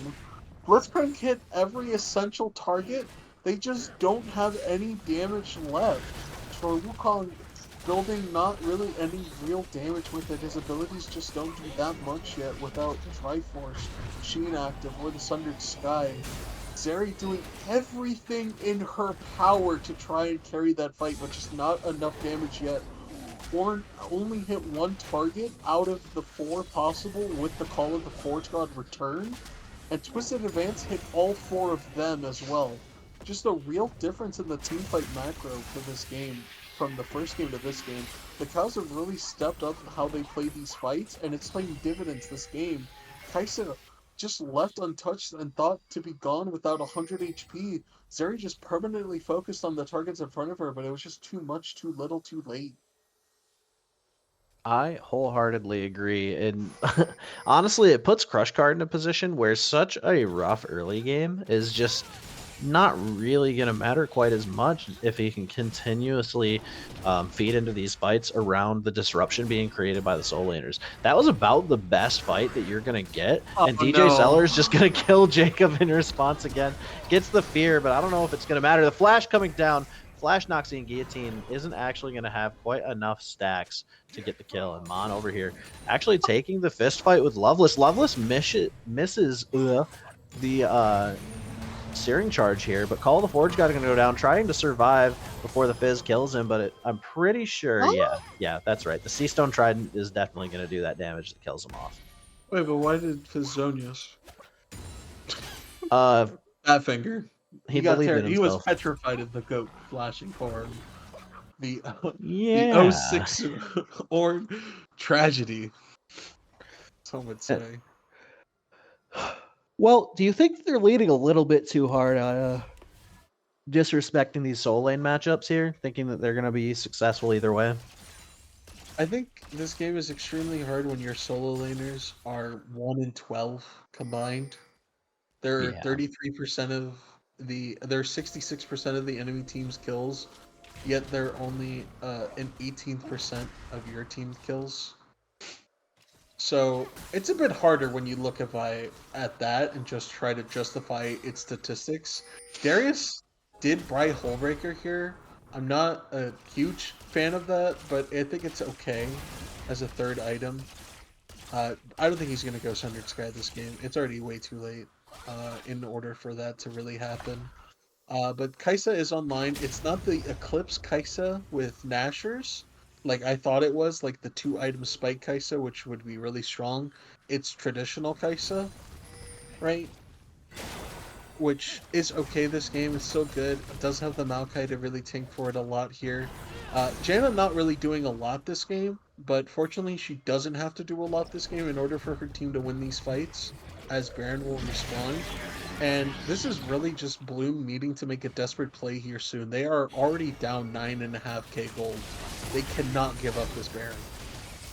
Yeah, they are going to be forced to go on this and respond to this here. We've got the Baron down to 6k, 5k, 4k, and it looks like Unleash is going to go for it. Gets a little bit of the dash early, goes for the smite, and he does manages to get it. Cyclone going to go down, is actually, just barely doesn't survive. The Seastone Trident going to finish him off with that taking damage, and Call the Forge God going to come down in response. Will DJ Zeller go down here, misses the actual dash, but Jacob actually does a surprising amount of damage there, manages to get the kill. The response with the Baron, solid here. It's going to shut down the momentum from Darius, and with 2 dragons and 2 dragons, you have a scaling opportunity now for Bloom Gaming. They're not trying to go quietly into that good night. I cannot believe the Maokai did not, and he missmites the dragon. He did not smite. He did not press his smite button. He just didn't press it at all. Wukong just timed it perfectly with a Q auto. Wukong just hitting at 3,000. I'm surprised that they just decided to not focus him and just kept focusing the Baron as Janna has to flash away. But yeah, and the Ornn also missing the E knockup on Darius meant he also got the inhibitor, but it is also alright because Jacob did get the kill back. And Ornn upgrades his Wukong. Yeah, the upgraded and not his Scribebreaker. Zeri. Yeah, getting that Dream Shatter going to be pretty valuable if you don't think about the fact that Zeri is your definite win condition here. But, you know, it is what it is. Yeah, it does look like with that Baron steal, I don't think they really do much with it. They just deny it, right? Try to steal the game an extra 5 minutes, say, guys, what else can we do to just hope that, you know, God strike my enemies down from where I stand. Now, I don't know if you are an enjoyer, but I'm an enjoyer of the Ornn Bible, and the Ornn Bible has a definitive tier list of which items are the most stat efficient to get as the Chum the Waters goes down. Cobber being forced to flash his way over the wall. But yeah, Flash is valuable, but not really that valuable in this game. Oh, they're going for it. Here's the call, but Cloudberry is dead. Yeah, unfortunately, Zeri's already dead on the backside. Call the Forge God going down, but not really going to do a whole lot. Bustin actually getting engaged on Cyclone under the tower. They might be biting off a little more than they can chew, but no, it doesn't actually matter. DJ Zeller able to tank up all of the damage, getting the double kill, but the flash coming out from Way, keeping him alive. Double kill down for Jacob's Way. Gonna try to get a response kill here. Loveless does still have full HP. Jacob does still have full HP. Mon getting knocked up by the dash, and that's a rampage. Oh my god, this game has actually turned from bad to worse. Oh my god, and as we still stare down the barrel of an 8k gold lead, they're still trying to find life from Bloom Gaming here. They're finding these engages, and Shadow Cows just not quite executing on ending the game here. They are getting these towers, but it's not the cleanest end in the world. Yeah, you take that if you're Bloom, honestly. That was like a best case scenario. The fact that your only lead this game was the Zeri just got one shot by a QW Fizz with Ignite means that that fight should have definitely been over. Unfortunately, Cows just didn't auto the turret, so the turret just dealt like 2k damage to Darius and killed him. Quay didn't really need to flash there because he wasn't going to die anyway, but I understand that this game he's a bit traumatized with the Darius and Fizz running at him. But Yeah. it worked out. I just wish Ornn now has 2 more upgrades, and we only see 1 upgrade on his team, which is the Wukong. That means he hasn't upgraded. The Locket of the Islands, Locket of the Iron Solari on Blitzcrank. Like I was saying, I read the Ornn Bible before the fight came up, and the Ornn Bible says most of the support items are actually some of the most efficient stats you can get with your upgrades. Yeah. Locket of the Iron Solari, very valuable. That being said, not great because like Blitzcrank's not your win condition. Giving Blitzcrank stats is definitely not what's going to win you the game here. But you know, who can talk about being mathematically correct besides top laners who pick Ornn into Darius? Hey, come on now, give him a shot. He had a vision this game. Just because he's about to get Flame Horizon doesn't mean that the vision wasn't there. You got to respect the hustle. Respect the grind.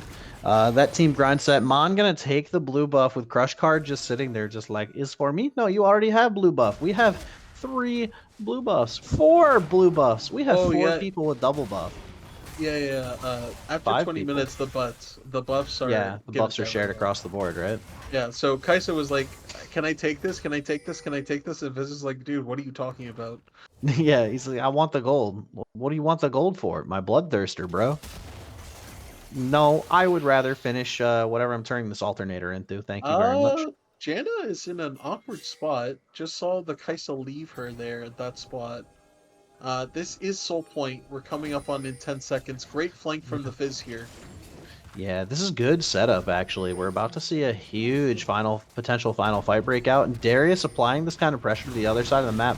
Loveless could teleport away, but does he really want to in this situation? Twisted advance coming down. Yeah, Jacob is about to get blown way the hell up. Actually, no, he doesn't quite yet, but there we go. Cyclone coming down a little bit late. Omen Soul still alive, busting on the backside. Crush Card double kill. Crush Card double kill. You and okay? Unleashed being... Yeah, I'm good. Unleashed being forced to run away as the Acathian Rain finishes off that final kill. And Loveless and Jacob being forced to just watch as their team gets triple inhibited, and there's really no hope in the world left anymore. And the Flash Apprehend coming down, and the instant kill. Whew. Well, you wanted a game 3, you got one. Even though you are paying the price for it this game, I can help finish you off. Call of the Forge God coming in, able to hit the Darius as well, but he's just trying to bait as much time as possible. Blitzcrank is backed up. He is tanking so much. The Chum of the Waters will eventually end him, though, as now the second tower will get focused on fully. And ladies and gentlemen of the jury, please stand and represent the Cows, because they are going into a game 3. Much better played from the Cows this time. We definitely could tell that scrappiness was in them. We could tell that they... Hey. I've got a cough. I'm going to let you talk. Alright, and just like that, the Cows are able to completely turn this lead away. It was just really difficult for this Ornn to just play these games because it was just so hard for him after just making those crucial early game mistakes and was just completely punished for the rest of the game. And now it's just also the Fizz as well, just able to really dominate this game, just push as much as he can. As we see the damage charts here, and yeah, they tell a very different story. Zeri just trying their absolute hardest to do as much as they can, but at the end of the game, 7,000 gold difference just from top lane alone is really damning to the tale on how this game should have went. The gold lead did stabilize a bit. Hwei was able to get a ton of shutdowns into the later stages of the game, become that second threat option, but just completely immobile versus that team comp. And I did not like the team comp at all, and they made me eat my words completely, as Bloom just didn't really have to die for the early game in order, and they just needed to scale and win the game. But shout out to the Cows. They are able to push their advantages early. The Bloom disrespected them, mispositioning consistently, and the Cows said this time we're just going to constantly pull the trigger, and it worked out. Yeah, and I mean that kind of is the story of these compositions too. Is like you said, one of them's not really a composition. One of them doesn't really make sense, but it is just like three pretty strong lanes across the board. Uh, that being said, there credit to Cloudberry and Gulber. They absolutely were in a position where they could have popped off that game, but their lead kind of got stifled when Zeller started to make these roams, when Mon started to make himself present, and then Bustin able to get that twisted advance onto Cloudberry whenever he had potential to pop off. It just made it impossible for him to actually play with his lead. Yeah, it was too little for the Hui to kind of really like get back into what he wanted, but it still ended up, not that bad. Yeah, there's definitely bright sides for both teams, and I'm super excited to see how this game 3 goes. I think we should talk about that when we get back from break. So we're going to go ahead and head to our last intermission. Everyone, hold tight. Hype! First week, we've seen a pentakill, we've seen each team win a game, and we have seen some of the scrappiest openings to the season that we've seen in a while. So hold tight. See you guys in a minute. We'll be right back.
Hello, everybody. We are back. We got another Smolder and another Azir ban. Not very surprising, huh? No, not really. It's kind of been the tail of it all. And actually, you should go ahead and thank the chat, Mr. Jory, because we got 2 primes from the superstars themselves. Crush Card and Omen Soul dropping a Twitch Prime each. Thank you guys for subscribing, becoming a member of Only Otters. That's not actually. I think Only Otters is like a Discord thing. No, that's the name of it now. That's is it? Whenever All right. me and you, it's Only Otters. For everyone else, it's something else. You heard it here, Bully. We want Only Otters for compensation. And looks like it's the same bands as well for all the games. Is really the only thing that's changed. Is really it's just been the R2 draft, R2 bands.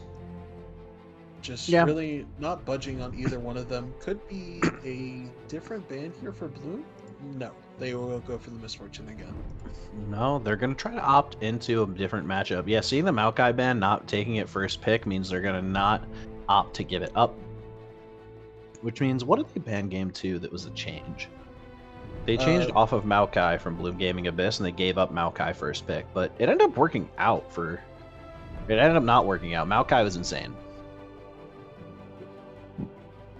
Yeah, when you kind of just, like, lose both early game solo laners, it kind of looks oppressive, you know? Mm-hmm. What is the B1, though? Will you B1 Varus? It's actually surprising to me that they're giving up... Yeah, there's the Rel. Maybe they thought Maokai was the problematic champion, but honestly, like you said, having counterpick for both... Like, being able to get away with counterpicking both solo lanes... Not even counterpicking, just they only had to counterpick one. Like we said, or like you said, they are 5 the Ornn. Like, they had the opportunity to counterpick the Darius, so they just opted not to, as the Rel gets locked in here from Bloom Gaming. And Morgana. Interesting. Morgana does realize that Rel Q does break that. I don't know if she knows that. Okay, I don't think Cows knew that either going into this, but yes. Rel Q is a shield breaker. So that means that... Oh, it's Morgana Caitlyn. Wow, this is an old school bot lane. Yeah, I was actually curious if that was going to be Morgana Jungle. Because I've heard Morgana Jungle is pretty solid right now. But it is. It's okay right now. It's definitely not the worst thing in the world. I play Morgana top, but don't worry about that. Yeah, so this is a good, this is decent for Rel. And then the Varus being locked in again. Varus is very successful in game 1 for Cloudberry, so we'll see if it's successful yet again for them, as Braum actually gets locked in. It is going to be a Rel jungle. And that's really good. That's Rel's best role right now. She's able, while the solo queue win rate doesn't really say that, she's able to just go ahead and do a lot. And just useful with the grub taking and all that, as the Vi response is interesting as well. Really going to be locking down the Varus, It's a good just to pick out like that, but it also falls apart as well if another carry gets picked. I hope Bloom realizes that before it's too late. Yeah, actually having that shred from Vi's Vault Breaker, isn't going to be half bad either. Being able to get through the Rel Braum frontline, give Caitlyn good targets to hit really hard, is going to be solid here. And actually going for the Fizz and Darius bans, Bloom Gaming does not want to see an R5 Fizz and does not want to see an R5 Darius. But makes you think they kind of want to do the Hui again, huh? Yeah, I think they're going to go for Hui again, and I don't think that Fizz's Hui's even worse matchup. Sure, he does style a lot, and Hui was able to survive a bit for it, right? But Hui is just in a different spot completely, right? If he is, in a really bad spot, and Ari is the insta-lock, so Bloom Gaming does get the counter pick on mid. They do give it to him, which means top gets that last counter pick. And if the top counter pick goes like last time, it's really, really difficult for them to do it. Oh, now this is a better blind. Aatrox is definitely a better blind here. Aatrox is much better blind here, but guys, can we just become rock solid just this once? Yeah, I mean, yeah, Silas is still up. I don't know if top laner plays it, but uh, Oh, good lord. Guys, that sure is a Garen. Demacia has entered the chat. Please put your hands up for the Mage Seekers. Demacia! All right, and it looks like we're gonna get underway here now. All the champions have been locked in. Cohesiveness of these compositions. Shadow something. Cows. It's a lot better. Shadow Cows look like a gold solo queue lobby. You have what you want. You have the Morgana Caitlyn to strong side your early game. Mm-hmm. But, right, Garen is self-sustaining. He can get solo kills into the Aatrox. Aatrox really won't be able to fight Garen until about maybe 3 items and effectively, right? But he eventually, it will just either just get blown up by the Garen in the later stages of the game. If this Garen gets ahead and does buy the Mortal Reminder first with the Berserker Graves, then it's super hard for Aatrox to come back into the game. But the most broken champion in the game, in my opinion, is on blue side, and that is the Nico. This champion is just completely ult all 5 members win game. Yeah, and honestly, I've been seeing enough of this division from last season. Nico players get away with murder in this league. Honestly, the team that ended up winning, the DZG team, I don't know if DZG won. DZG that made it to the finals had a player named Technics who would repeatedly play Nico jungle and would repeatedly catch these guys not counting minions. It was the funniest thing to watch. It continuously would happen, and just nobody would learn. You'd just constantly see this like Nico jungle just terrorizing teams. It was so funny. I wish he could have been there. But as we finish up locking in these champions for one last time, what do we think of the compositions this time around? Does it still seem like Bloom favored composition, but potential playmaking capabilities from Shadow Cows? Like, do Shadow Cows have an opportunity to run away with the game early again through lane? It would be a lot more difficult for them, but it's definitely not as horrible as it really is, right? I was gonna say a comment earlier, but I had somebody message me. I was gonna say, guys, why is the blue buff ganking my lane? Why is the blue buff ganking my lane? But I really don't think that this game is now just honestly it's decided by the players. Both drafts are pretty good, right? The Ari is okay since the buffs. Nico is Nico, right? Braum is able to do a lot here, block as much as he can. The Varus has to play far back with the lethality and hit, right? You have the engage with Rel Nico, like that is your bread and butter engage, and your Braum is just there to protect the Varus, right? Because he can't protect the Nico. Aatrox is looking for the flanks, right? While Garen is split pushing, right? And they have pick, right? With Morgana, Vi, Ari. So cows can win this game, they just have to look for the pick first. But if they play it like how they fought in the first game, they will lose this game.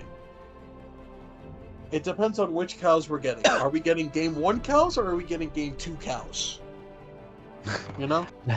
Yeah, that's definitely the story of the series. Like, it almost makes the compositions not sound like they even mattered. It more sounds like execution was the name of the game here.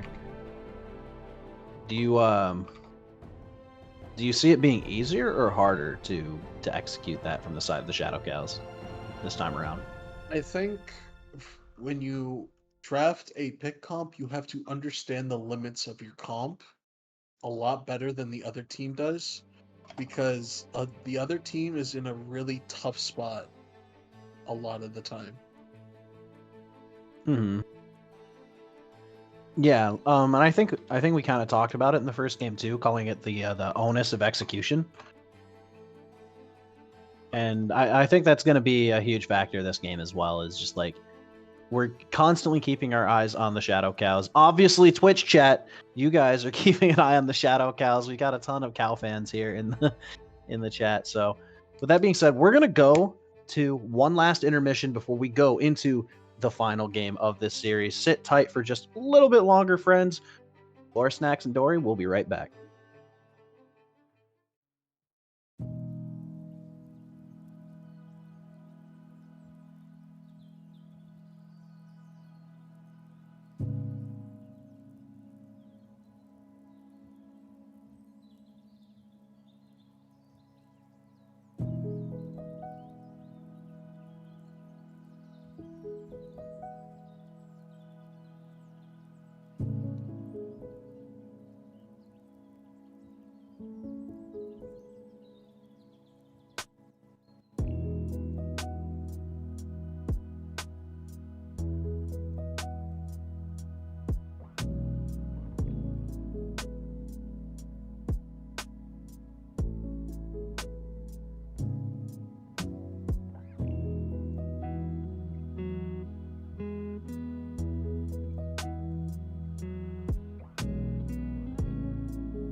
Hello, everybody. It's time for the final game as we have Blue Side walking in.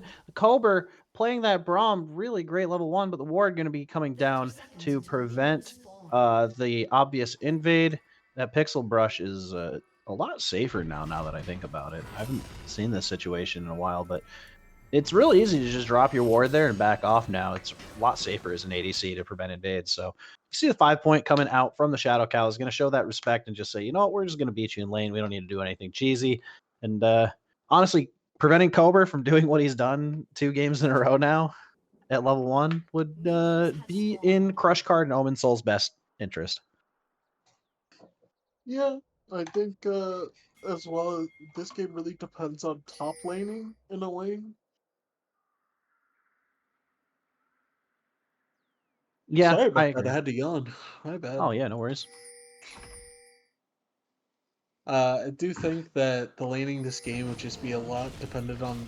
A lot of this game is really just dependent on this Garen Aatrox matchup. See as much as he can do. Unleash going with the more efficient route of starting the wolves, because his champion is just able to clear it a lot faster than he is. Nico, Yeah, of course, taking Varus. Apologies for cutting you off. Nico, of course, taking Varus for the higher attack speed. So Nico is able to mirror that attack speed, mirror the smoother auto attack animation. makes complete sense. And Cloudberry definitely showing like a lot more proficiency on this champion. Cloudberry in general, I just think has been playing a little bit uh, better than his counterpart. I think Crush Card has had his moments at the end of game 2 there, but Cloudberry has definitely just been having a much more consistent showing so far. But at the same time, these mid laners and these top laners have both had their opportunities to shine. Both junglers are pretty consistent. Although I do want to see a little bit more consistency coming out of Omen Soul in the early game, because he's looking very shaky. He's definitely he definitely was a solid playmaker at the end of that last game, but there's some definite laning concerns in my opinion. Yeah, I also think it's a lot better for you to put Unleashed on the tank jungler, right? His Wukong wasn't exactly up to par in that game. Wasn't really exactly what you expected for him to be dominating right out of the gate. Took the Stride Breaker, even though I think his KP was like 2, which was really questionable. But now it's obviously going to be a lot easier as Unleash. We'll go ahead, and that instantly breaks the shield, as I expected. Forces Yeah, the Caitlyn's Flash as well. You do trade 2 summoners for it in the end. It's not the worst thing in the world, but now they understand that this Morgana pick, that means the shield will still insta-break and the stun will apply. yeah, it's like it's a solid pick. Fortunately, not what they were thinking about. Unfortunately, Omen Soul being a little bamboozled by that fact with the Rel Oh. getting that stun. As Jacob's actually going to chase Mon down, Mon being forced to walk away up into this topside river where the jungler is. So if they weren't already aware of where the junglers were, they definitely are now. You can kind of see them doing a vertical jungling path. How does that going to change up the early game here? I don't think it really changes a lot here. I know you didn't see it, but the stream saw it. Garen started Rel's blue buff. So, Oh, yeah. Rel now interesting. realizing that he probably is gonna go try and farm, get a lead advantage, but he's already down in the reset. It's double Ruby as now the solo kills potentially there. Ari walks into the root. Jacob getting a good first blood. You take Mon off of the weird assassin stuff, off of the weird cheesy stuff. I'm gonna consider Fizz cheesy here. You don't see Fizz in comp play every day. If you take him off of that stuff, you take him off of like some unconventional stuff, those assassin picks, he looks a lot less consistent. And Mon getting taken down really early by this Nico, DJ Zeller not going to be able to really get a trade off into Loveless. And do you have more insight for me about how this matchup goes? Because it's not looking good so far for DJ. Actually, he's like 10 CS up. He's just using his HP as a resource to get more CS. Yeah, and it's easier for Garen to regen the HP, but he needs level 9 in order to make those types of trades and be effective with it. Immediately Dragon off spawn though, but both bot lanes did reset in time for it. Braum is just taking all of this damage. Vi eats a huge Q to the face. Unleashed gets the stun off again on Crush Card, but the spell immune this time does take effect. Morgana held onto it to stop the Nico route. And take a look, the Dragon's actually going to reset again. Don't know if Vi's going to be able to contest. It looks like they're going to just immediately walk back onto it, clear out the vision, and then reset here. So no harm, no foul with the teleport from Loveless coming down into the top lane to go back. Crush Card just taking so much poke this series. It's really hard for him this game to kind of exist. The wrong Q does hit, but there's no threat of dive, at least right now. Yeah, you probably need Vi at the very least. Probably Nico, or not Vi. You need Rel and Nico probably. But at level 6, I can definitely see like a Pot Blossom Magnet Storm combo being used to pretty effectively dive either side lane. And Cows will go ahead and grab the grubs this game. I think this is their first grubs in a whole series, actually. I think Bloom got all grubs so far. They have collected 12 out of the 15 this series. Grubs is highly prioritized, but they will trade for it for the Dragon, which is much better in this instance, right? It is Cloud Soul. It is out of combat movement speed, but the tenacity of... But the slow resist is Also not really that useful this game because they really don't have a lot of slows on cows, but they do have a lot of slows on blue. Yeah. Bloom in a position to work this out. Loveless actually taking a little bit of damage from DJ Zeller, but Loveless hitting every sweet spot. The flash comes down, World Ender being popped, and DJ Zeller going to be run down. Is he going to be able to get the Q off? Does he get Perseverance? Yes, he does. He gets the flash and barely survives, but Loveless, really well played hit on the sweet spot there. Unleashed is in a really awkward spot here. Bot lane is resetting for cows. Bustin is still continuing this romp, even though he saw him. And they Jacob will not push it. Jacob dodging out the charm isn't going to be in any danger here, but Unfinished going to try to Unleashed. Trying to escort him out. Braum getting caught out.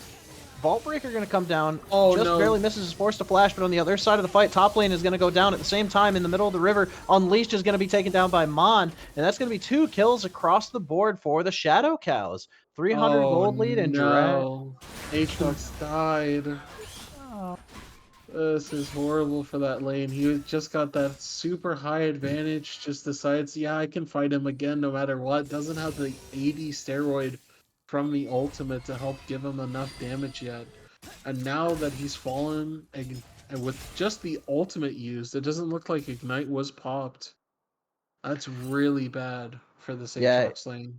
Yeah, Ignite was down. And Garen's able to just trade into it again. Got the Berserker's Greaves here, so he's looking at a good opportunity to take advantage of this this lane state that he's got. And it looks like he might actually get the push back as well. So keep your eyes on where this wave goes and what the junglers do in response. And another issue, you know, Rel is obviously down CS, but the whole point of this pick isn't to just like match CS. It's to just match levels with the enemy jungler and just be, you know, that unstoppable engage tool as much as you can. Really interesting dive opportunity here. Jacob just walks past. They double control warded this bot lane for just to stop that one Nico going down. Yeah, Nico can definitely be frustrating here. As a little bit of grub poke onto the tower, but it's not going to be too much early. A plate doesn't even go down yet. Mon being a little greedy, trying to look for it as the concussive blows get applied to because of the Winter's Bite there. Nice Q. Loveless just hitting these sweet spots. Every single time Loveless is hitting these sweet spots, and it's just well played mechanical capabilities. He's inside of Mon's head. Yeah, but Zeller is able to just tank it a lot easier now because now he has the double regen at level 9, so it's a lot easier for him to just tank this damage and do as much as he can. Mon, of course, they're re-invading the blue again as Cloudberry is not mid. That's Nico. That did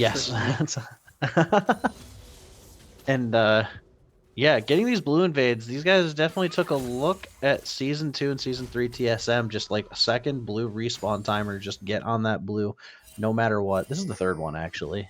Third one, right? Yeah, Thank this is you the very third much, blue. the Nameless Org, for raiding us. Appreciate it, Pirates. Sorry to break your stride there. No, don't worry about it. Nameless, welcome to the stream. Canceling that back from the Morgana as the rotation comes down. Unleashed, leading over here. Loveless getting priority. One grub going down. One flash. Pop Blossom coming down into the Magnet Storm as well. This is exactly what we were worried about with the combo. DJ Zeller being forced to walk away. Unleashed, Loveless, and Jacob now having control of this grub pit as the Winter's Bite going to go a little bit wide. Charm comes down in Kober walking away. Mr. Kober going to survive as Crush Card being forced to walk away here. Cloudberry and Crush Card have no mana, but Omen Soul has plenty of threat here. Cloudberry being forced off of the wave, not going to be able to really get anything done here. Forced to just watch. Minions aren't really going to die. They're pushing a little too hard here. They're looking for the reset, it looks like. Yeah, this is just a reset. This is the correct play from Varus. He just realizes he just needs to not die. Not really push up, be aggressive with it all. As now it's horrible for the Vi in that situation, just completely locked up exactly how Bloom Gaming wants to play these fights with the Rel Magnet Storm, Nico ulti, and then just the Varus change of corruption if it needed after the end of the fight. Just really does a lot here. The damaging part is that the Garen is severely ahead of the lane, right? Aatrox will be able to farm some of this, but still maybe a 14-13 CS lead at the end of it, as Cobra is now going to get engaged on. Dodges it with the stand with me. The stand with me, managing to keep him alive. Cobra tanking up a ton of this damage here as the shield comes down. Forcing the choke point. Glacial Fissure comes down. Cloudberry going to get the return kill with the Chain of Corruption. Cobra going to die to the Ignite in the background here, but Crush Guard getting eaten up by a Magnet Storm and triple Quadra kill coming down for Quadberry. Where's the Penta kill? Come on, let's get a second Penta kill for Cloudberry today. Garen, Zella's going to try it, though. Zella's He's going to go for the flash. Gets the flash. Cloudberry going to try to kite it out. Survives the Demacian Justice, but Unleash is stuck between a Dragon and a Garen place. Can he get the turnaround with the Q? There it goes. Jacob going to try to get the poke, and he says, nah, we don't need the pentakill today. I'd rather live, reset, and get ready for this objective. But actually, no, they're going to trade Dragon for more damage on the tower from Loveless. This is just a single dragon. It's going to equalize the dragon state here, and they've decided that the plates for Loveless are more important. Oh, what a doomed fight as well at the beginning of it. Just, again, over-forcing the name of the game for the Shadow Cows like they did in Game 1. Just going completely for it. Only the Ahri and the Vi in a position to really just follow up or do anything about it. And Bloom just laid the trap and they ran into it straight on and just instantly popped both the Ahri and the Vi with one Varus Q. Just with the great WQ Varus, just max HP damage. Now already has the Yomus at this point in the stage, right? Caitlyn's still behind a bit. And now in trouble again, potentially, but Vi is here. Bustin's actually channeling that Vault Breaker, gonna use the stand and deliver. Or the cease and desist, sorry. In comes the stun, though. Chain of Corruption going to be used to try to get a response, but Cobra, unfortunately, is going to die on top of the Tormented Shadow. Not going to be able to get out of that one. BJ Zeller on the other side of the map getting killed by Loveless in a response gank from Unleashed. Both sides of the map having successful ganks coming down, but these next set of Rift Herald, I almost said next set of Grubs. Grubs are gone. Rift Herald is on the menu now. 14 minutes in, Rel going to go for that Rift Herald. And yeah, now this lane is completely gone topsy-turvy. Garen is now behind. Aatrox is able to farm effectively, get those tower plates, get some much-needed gold injected into him. I really feel like that Garen overstaying mid for it and sending the Ahri top just was not the play, and now it's already too late. As soon as he went back top, instantly just ganked by the Rel. And now he does get his first item here, which I believe is the Sundered Sky instantly, and he does get it, now pushing him tempo ahead of the Garen. And that's not ideal, but as well as Nico is just also performing amazing so far, with the Varus able to get that Quadra kill. Yeah, we'll see where they try to inject gold with this Rift Herald. The first tower is still on the menu for whoever they want to give it to. Unleashed going to be walking around with it, trying to decide where it's going to go. You do have Dragon up in about 3 minutes that you can also use the Rift Herald in order to secure priority for. You can also use it to just straight up get first tower, so where do you think Unleashed is going with this? Who do we want to inject with this gold? I think you try and save it as much as you can for the next dragon, as Ahri ult is used this early on just to try and escape. I think you save this for the dragon, and Loveless is getting the treatment. Yeah, Loveless going to be taken down by that Demacian Justice. Good gank from the side of Bustin, pairing up very well with DJ Zeller to stabilize this lane and make it so that Aatrox truly can't fully catch up at any point. But, I mean, Sundered Sky's already done. That's the game. Or, no, I shouldn't say the game. That's the name of the game. The name of the game, thank you, yes. That's exactly what I meant. But yeah, first tower does fall. Jacob was able to effectively go bot as much as to put his bot lane in the mid lane, get that tower pushing as well. Drop the Herald a little bit early, can't really confirm it yet, but the red team is just petrified of the 3 caster minions, not really going to be able to clear it. Crush Card did use his Q earlier. Does have the Storm Razor first item. Interesting to see what he goes second item to support this purchase. Yeah, Storm Razor, pretty standard for Caitlyn right now to go early. I feel like the lethality build has been a meme, and I'm very happy to not see it anymore personally as a Caitlyn guy. like I definitely still think it has a place, but just like the frontline capabilities of uh blue side here, just too good. Don't wanna try to go lethality into it when you have a champion that's capable of so much like consistent DPS. But at the same time, your composition again seems to be catered towards like being successful early, lane priority with Caitlyn Morgana. You weren't able to get your first tower. You rotated mid, and you're able to respond with a tower here, which is good. Um, but at the same time, Caitlyn's one of those champions that's going to fall off for a little while at 2 items. She's going to take a bit to become relevant again, and she is your like scaling insurance policy, I guess we'll go with. But like you said before, the composition again doesn't seem like overly. Hey, Titan Esports, welcome to the stream. Thanks for rating. Hello, how's it going? Welcome to Game 3 of our opening series of the Blue Otter League Emerald League. As DJ Zeller goes for a little bit of a trade here, but Loveless just gonna respond. Just give him a little poke back. Yeah, this has actually been our closest game of the series so far. Both were kind of games we're just kind of stompy in the nature at this point, where we've actually reached an even state mostly, but it's kind of dooming for the side of Cows because Cloudberry is so far ahead, and now it's just really telling on how difficult this game will be for the later stages of it. Ocean Dragon is the objective here, though, and it will be contested. Man is in a really interesting spot. He can be instantly punished for it, but Varus will reveal himself, and because he revealed himself, he just endangered his Rel potentially. Unleash going in, though. Yeah, the Magnet Storm going to go down on the backside. If they can get the kills, then it's going to be okay, but it looks like Vault Breaker and Oh, actually, Cease and Desist goes down. Cloudberry is forced to flank. Survive on the flank there. Loveless chasing him down. Vault Breaker not going to be able to get anything done, but DJ Zeller is coming to the fight late. Jacob going to try to chase him down. Loveless using the World Ender. How long is it going to last? It might go down now. Love Ender is over, so DJ Zeller is able to get a response. If Bustin decides to focus the same target and Jacob misses the next Tangle Barbs, then there's a chance here. No, Bustin actually getting the Vault Breaker canceled by Loveless's Q. And that's just going to be the end of the fight. That fight was so close. A nice edge on both of it. Varus actually missed the point-blank Q on the CC target, which means he doesn't actually get the kill credit there. Nico gets that kill credit. But a TP in from Loveless to make sure that the fight went exactly like how it was supposed to go. But the Rel able to just barely survive long enough, get that combo down, and just really burst as much as they can in the fight. It's so hard for this Morgana to exist this game in a way, because she wants to go in with the Black Shield, ult them, and just disrupt as much as she can.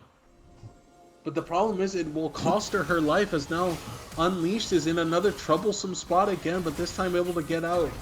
Vault Breaker going in. Yeah, and we actually do not get the root coming down from that Infernal Chains. It's not going to be able to sit. Mon trying to land these charms, but it's just not going to be quite enough. But Cloudberry over here just very quietly getting a lot of piercing arrow poke in order to get this this fight and this river state into a good position for them. But keep an eye on what Cows are doing here. Look at this mid lane push coming down from Garen, forcing them to make a decision, trying to use these Blighted Quiver to stacks to get a little bit more poke off. Jacob going for the root. In they come. Pop Blossom gonna miss. Omega Soul, though, gonna go down on the backside due to the Magnet Storm. Mon being forced away, and you're gonna have one kill. Inhibitor Towers getting knocked down, though. They've got to hurry up and get a reset here. As the Ocean Drake goes down, that's gonna be 2 dragons to 1 for the side of Bloom Gaming Abyss. Ace in the hole just gonna do nothing. Looking like days Garen has the lethality Caitlyn back, but yeah, this is an awkward spot to be in here if something actually comes of it, but it actually looks like they're just going to back off. The Shadow Cow's not going to opt in for another fight. Good push from Garen. He keeps having the same idea, just be a degenerate and be present in lanes where fights he can't take are. The same dance happened. Someone rewinded the music, actually. And we got the exact same dance as before, as the flash going forward by Garen. It's silence, and Garen is just going to press the outplay button! Garen just outplayed Varus so hard, and Unleashed is still going to get stunned up, and now is in a world of trouble and pain. But this is the flank from Loveless. Crush Guard will be able to fall. but they are trading it. The fight is now 3v2. Can they keep going with this right now? Jacob able to do a lot more damage, but he is just sitting in the Garen E, taking so much damage, but they focused the wrong Nico. How is Garen still alive? The final hit Just- finally goes down. Loveless actually surviving here on the other side. Deathbringer stance. Loveless with the can Darkened win. Blade He just- can win this. Wait, is he going to? Bustin's getting the damage down with the Vault Breaker, though. He's going to... Oh no! Red Bustin, Denton man is finally here. Joins the fight super late, and it is a victory for Shadow Cows. Oh, and Mon looking pretty good there at the end of the fight. Just kind of picking off the scraps there. Could have been present at the fight from the beginning, but it doesn't matter. They ended up winning, and that is going to be a... I don't even remember Huge who went gold down, swing. but yeah, that's All shutdowns down from the side of Bloom. Garen able to press the outplay button on Varus. Morgana actually getting the shutdown on the Nico. Not exactly ideal, but when all of your other targets are dead, who else? absolutely. And we're starting to see a little bit of punishment for not being able to secure priority before going on to these objectives and finding these fights.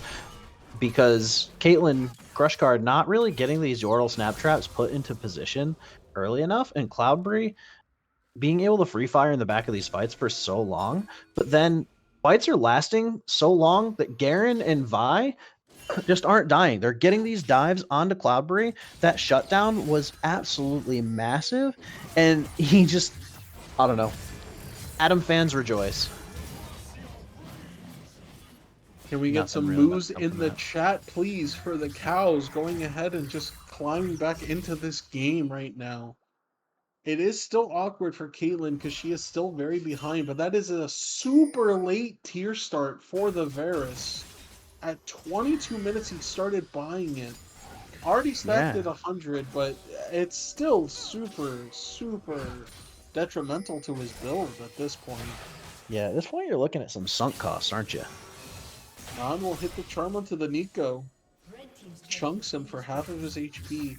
That's pretty good what you expect right now, but Loveless is in a dangerous spot. Does have the spear though, so is able to just go ahead and fight Zeller if he can, but he needs that ultimate just to fully stack up.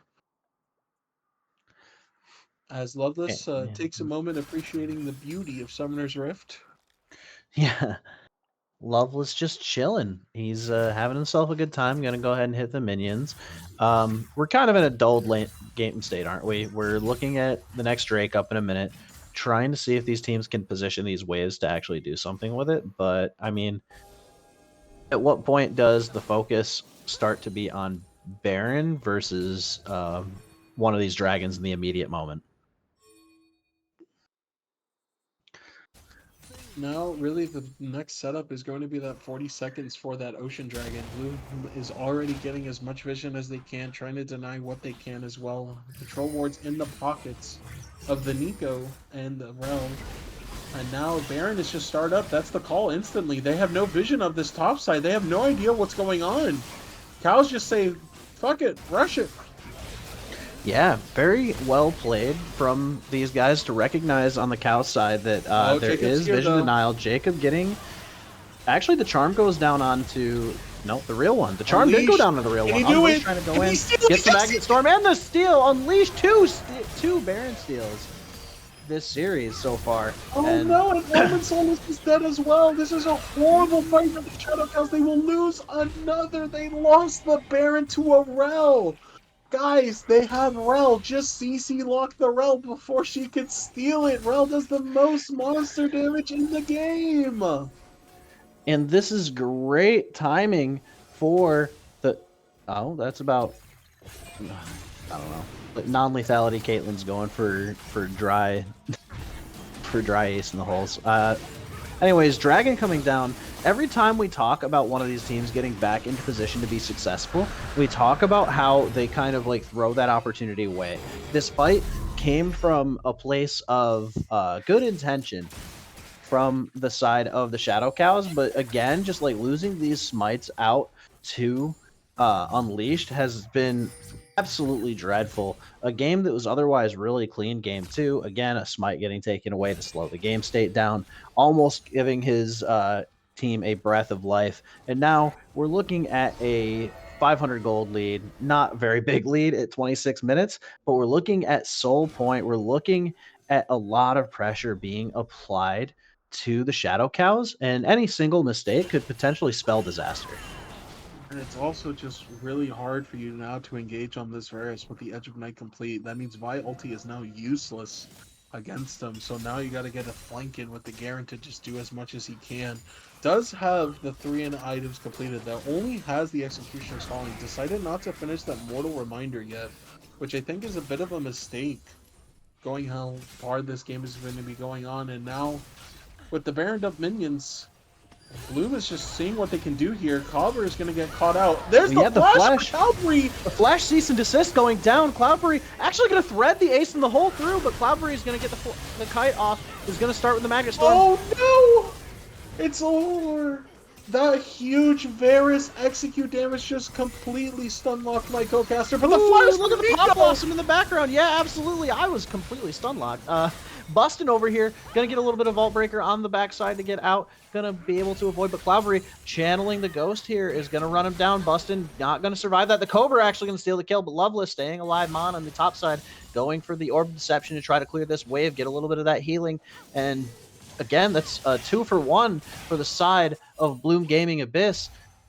Shadow Cows in a desperate position, but Mon going for the dash forward. Loveless gonna channel that World Ender, goes for the flash because he dodges the charm, but it doesn't matter. The flash from Mon comes down, gets the kill, and shut down onto the Aatrox. Mid inhibitor tower going down, and somehow at the end of this, it turned into a 2-for-2. Yeah, not really ideal at all for the Aatrox there. You have no MR, my man. You didn't even have Sterix yet, so really just can't survive the burst of this Ahri. Now buying the Malignance at her 3rd item, but this Caitlyn is also just so far behind as well, right? The level may not look like that much of a difference, but the gold is a different, complete story right now. Remember I talked about this last game? Being baited into buying all the HP and AD items as like bruisers and juggernauts and stuff? Yeah, and forgetting to buy resistances. Sometimes it happens to the best of us, you know? Yeah. How do you feel about Mauve Malmortis here instead of the Sterix? I feel like Mauve's just not really what you're trying to achieve as the Aatrox. They really have not a lot. Yeah, not for the bloodline. A lot better, I think. Yeah, you just go for the Sterix to still get the lifeline passive, and then just go for the Canary.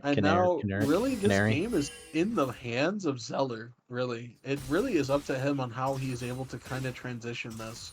Because they just try to fight straight up and, you know, focus down that one single target, do as much as they can, and they got flashed on by Nico to make it harder. Man is in a lot of trouble, but will he be able to escape? He will. Barely. Good dodge. Using that Spirit Rush to get away, but Spirit Rush cooldown not very long, not going to be too worrisome, going to have it back pretty fast. So Mon again though, always holding a stack of it, just like trying to threaten it. It finally timed out just now, but Loveless playing with fire here, and Jacob doing the same. I don't even know if Jacob's in a position where he can do enough damage to kill Garen.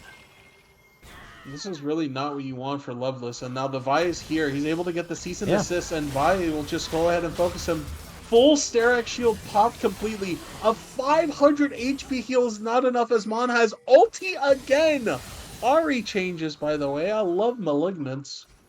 Yeah, Ahri's looking huge right now. These 3 items are incredibly powerful, and this is without even wanting to opt in for a hat. Like, she's not even trying to get a hat. I don't even know if she needs a hat in this situation, because she's able to just get through everybody here. So,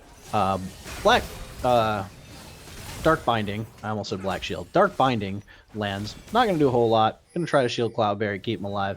And we got ourselves positioning again for another dragon. This is Soul Point for Bloom Gaming Abyss with 10 seconds left on the Aatrox. Can they complete it before the teleport comes in? It looks like they're actually they're reconsidering giving it, but it's going to be too late. It's going to get killed, and that ward is just going to see nothing. It's already dead, and it's blocked out by a pink. Wrong play there from Bloom. You should have instantly just went to the Baron to contest it, and now all of Shadow Cows is resetting at this point, meaning if Bloom just wanted to start it, they could easily just have the Baron by this point. They have so much damage on it. They're able to shred it with the 4 members, but just will not go for it. Instead, they just realize that they probably just want to farm the waves instead, pick the much more safer option. But still, Yeah. that could have potentially been a Baron. Yeah, I would have respected that Baron call. That would have been a sick Baron call. As the Oh, Loveless. cheeky little Q comes down, Perseverance is actually not bad here. Oh, they're doing it now, but Shadow Cows is back on the map, and now they started up the Barons. The Baron pulls in 3 of them. Loveless and DJ Zeller are having a fist fight in the bot lane. 8,000 gold. Braum is dead. He is shut down by the Morgana pool. You guys gotta just commit for it. It's down to 3K, 2,400 HP. Red Team takes the smite. The Shadow Cows get their own smite steal. That's going to be 2 kills coming down, looking like a possible triple kill. Yeah, that's 3 kills going down, and a Baron for the Shadow Cows. And back and forth this game goes. Oh, make the ending stop. Make the misery stop. And they just, they go for the play as soon as it's able to be contested. But now it could potentially mean inhibitors falling down mid. This is your mid inhib gone. Zeller is already almost healed back up to full. He will be after this minion wave. That's another 700 gold extra going to this Garen. And Jacob with the flash forward only hits 1. Omen Soul's completely bursted out of the game, but it's just a return on burst and burst. Busting will go in. Won't be able to focus on him. Mash trying to do what he can.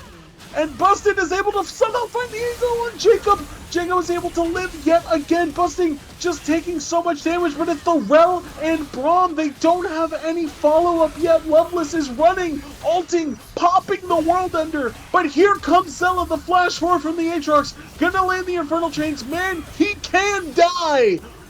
And this is going to be such an extended fight, and Busting will miss the Vault Breaker. He's trying his hardest, but this is just so much happening in this fight. Kober is running and will live the crit bloom. Heals somewhat, and back-to-back game-defying fights. Oh my god. This is still, so we're still looking at a 3,000 gold lead here for the Shadow Cows, but that was an absolutely massive play. Getting that Baron steal, transitioning that into multiple kills and multiple objectives. 2 inhibitors are down with a dragon coming up again in another 2 minutes.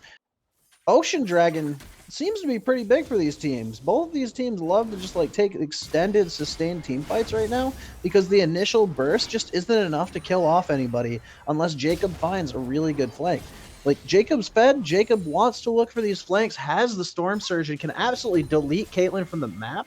But without that initial engage from Unleashed, without breaking that black shield, Crush Card is able to position fairly well, and at almost 4 items, Crush Card is starting to actually look like he can start doing damage here. Oh, we're in for a barn burner, aren't we? Oh yeah, we sure are. Such a barn burner, such a brain-breaking and exciting series that partway through Game 3, you and I just swapped casting positions. Yeah, who cares? As long as it's entertaining. Right?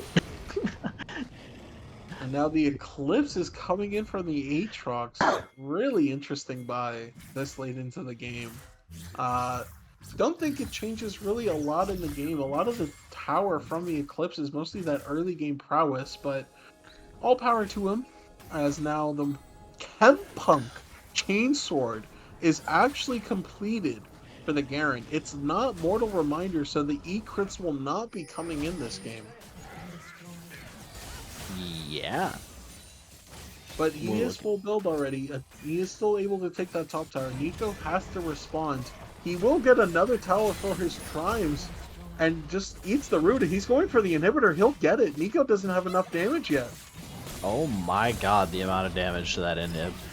That being said, Nico is finally starting to damage him, but he's able to just pop the the courage and walk away. So it's just what do you even do in this situation? Loveless? Dark Binding being followed up with the charge. Is Vi going to pop the cease and desist? Yes, she is. Onto the backside, gonna get those denting blows to finish it off. And Nico, unfortunately, going for the teleport, not really gonna get anything out of it. Being stuck between a rock and a hard place. And this is gonna be the equalizing dragon and a 5k plus gold lead coming down for the Shadow Cows. This is the most decisive split in the game. Shadow Cows have just busted the game open. You're looking at a triple inhibitor situation with Garen just knocking on your door constantly.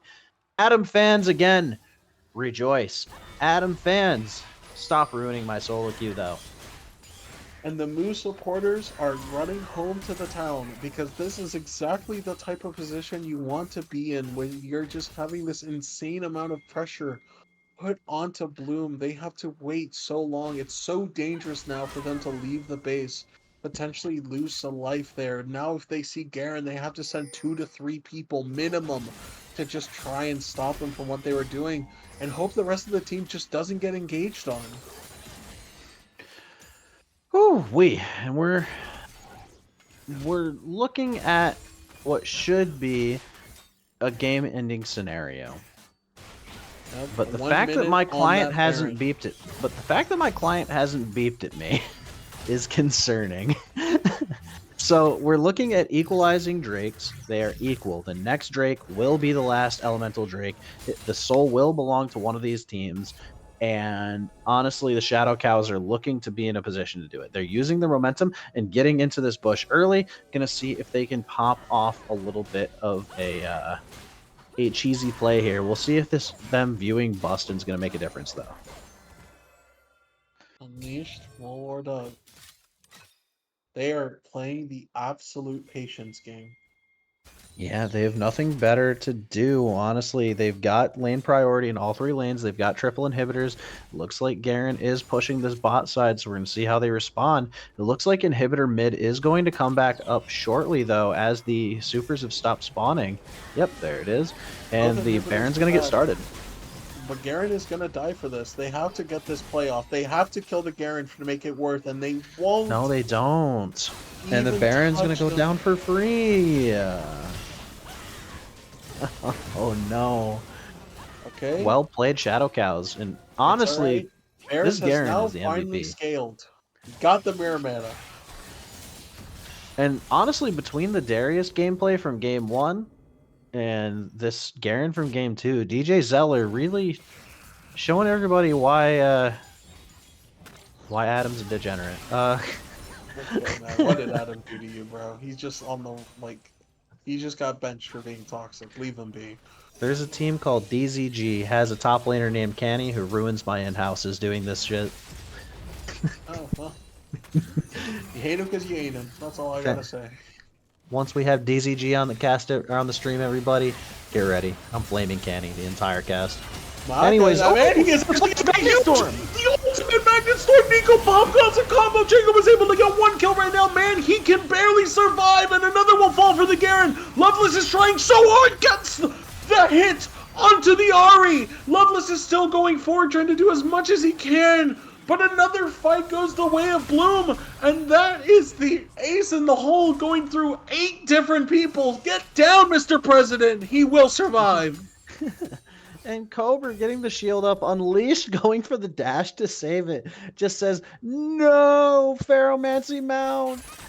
And just, it's, this game is so back and forth, man. Dragon's coming up in a minute and a half, but the death timers are too short still. Everyone is going to be up for this fight. At this point, this 2,000 gold lead is quickly starting to not matter anymore. There's only 1 item slot left for pretty much everybody in the game. 2, actually, for Caitlyn. Caitlyn could afford to get some of this gold funneled into her. Varus is full build. Varus can start transitioning his build into something more team fight focused if he wants, or he can just continue going for the popping here. Like, he can keep his build the same if he wants. He can look for something else. Braum can finish his build. Rel doesn't really need to. Rel can finish the Thornmail, I guess, but it does its job.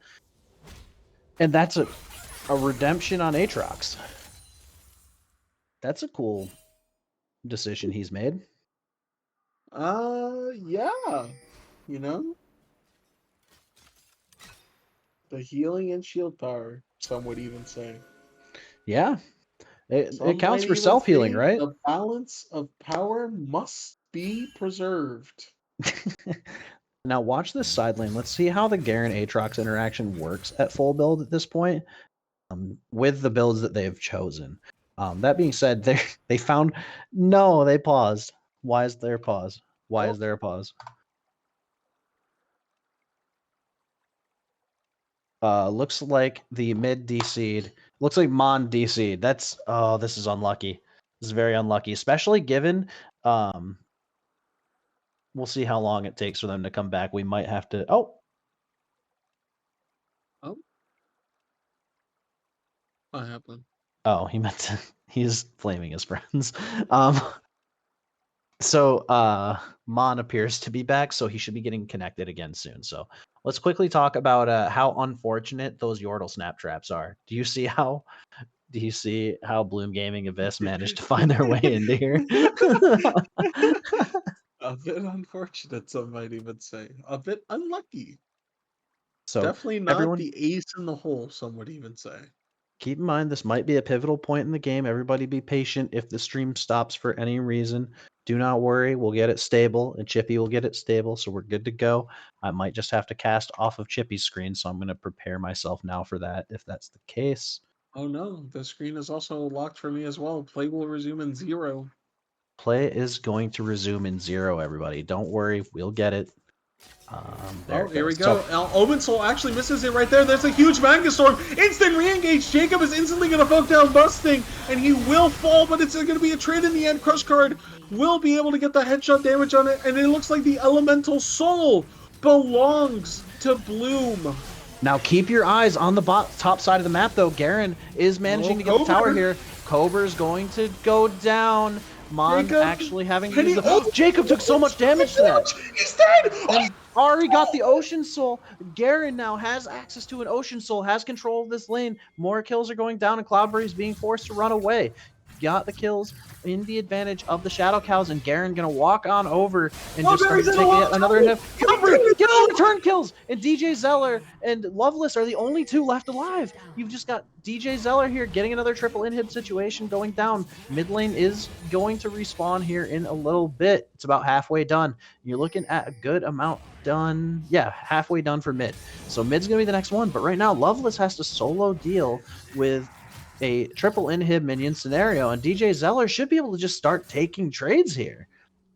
There's just way too many minions unleashed, though. Gonna be forced to walk away. Are we going to another? This will be our 4th Baron situation.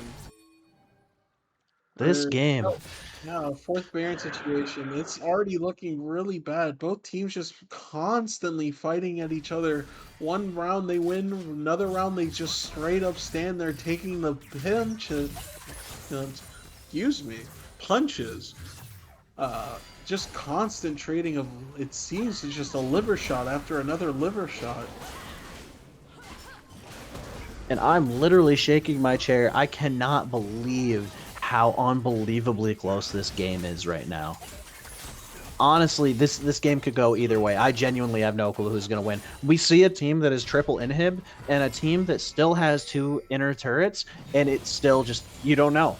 A single ace could end this game for either team. A single misplay could end this game. And right now, DJ Zeller has been running on a knife's edge this entire series. What if he just gets caught one of these times side laning like this? He's going to walk up, try to force in using this hull breaker. But I don't know. And another trap setup. They think that they'll catch him this time. Yeah, I mean, they can't even leave their base. You pretty much can probably just start the Baron, force them to come to you, because they can't respond. But it's really awkward because DJ Zeller is doing a fantastic job in the side lanes, but what if he had teleport? I don't really think it matters at this point what happens. It's just really hard for you guys, for them to just kind of push this. Yeah, you think they're going to try to force Baron right on spawn. They're stacking up so many of these Yordle snap traps. They're trying to send bodies down to deal with Garen proactively so they have time to do this Baron, or contest this Baron. But as Baron comes up, they're going to start it up. They've got plenty of damage for it now. Everyone's full build at this point, or damn near full build. Baron's just going to start ticking down. They're not even going to contest it. Well, earned to get right now. Yep. The support and the junglers are the only people not full build, though. still doesn't trade for the fact that Varus is still over 100 CS on this Caitlyn. She still isn't full build either, actually. That's how far behind this Caitlyn has been this entire game. If there's a screenshot to take of how poorly this Caitlyn has been treated this game, this is the moment to take it. Down 120 farm to the Varus right now. It's really hard for Caitlyn to exist this game. 4k gold. At this point, gold no longer matters in this game. The longer this game goes on, the more the gold lead means nothing. Yeah, at this point, we're just waiting to see what the decisive fight is going to be, what the decisive decision is going to be. And I know I just said decisive decision for the decisive strikes.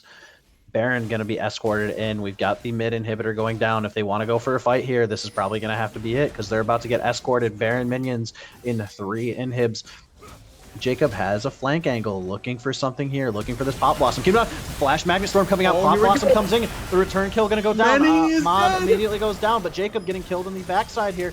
Omen Soul trying to get the flash off, going to use Tormented Soil on the backside, but he's going to get him. Garen's ending the game on the backside, and Garen going to finish it up. They waited a little bit too long to go for that fight. It was such a well-executed engage too, but they took too long, and Garen was able to finish this game and finish this series. Wow. Whew.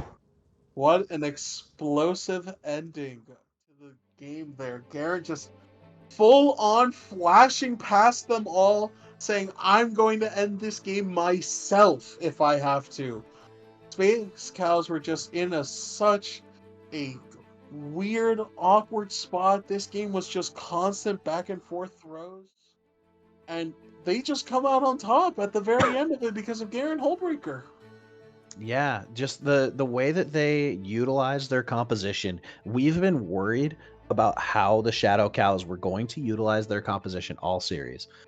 And maybe we should have given them more benefit of the doubt. Maybe we should have given them more credit because they executed very well. Granted, it was a very slow process of winning, but it was incredibly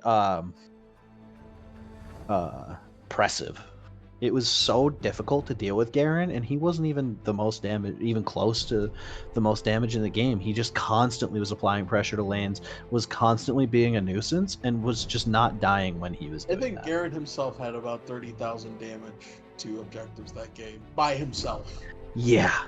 I think If not him, absolutely the minion waves that he the minion waves he was pushing just were crazy. It was just a crazy end at the fight there. He got exactly what they wanted, but Garen just straight up flashed past them and said, I'm gonna end this game myself.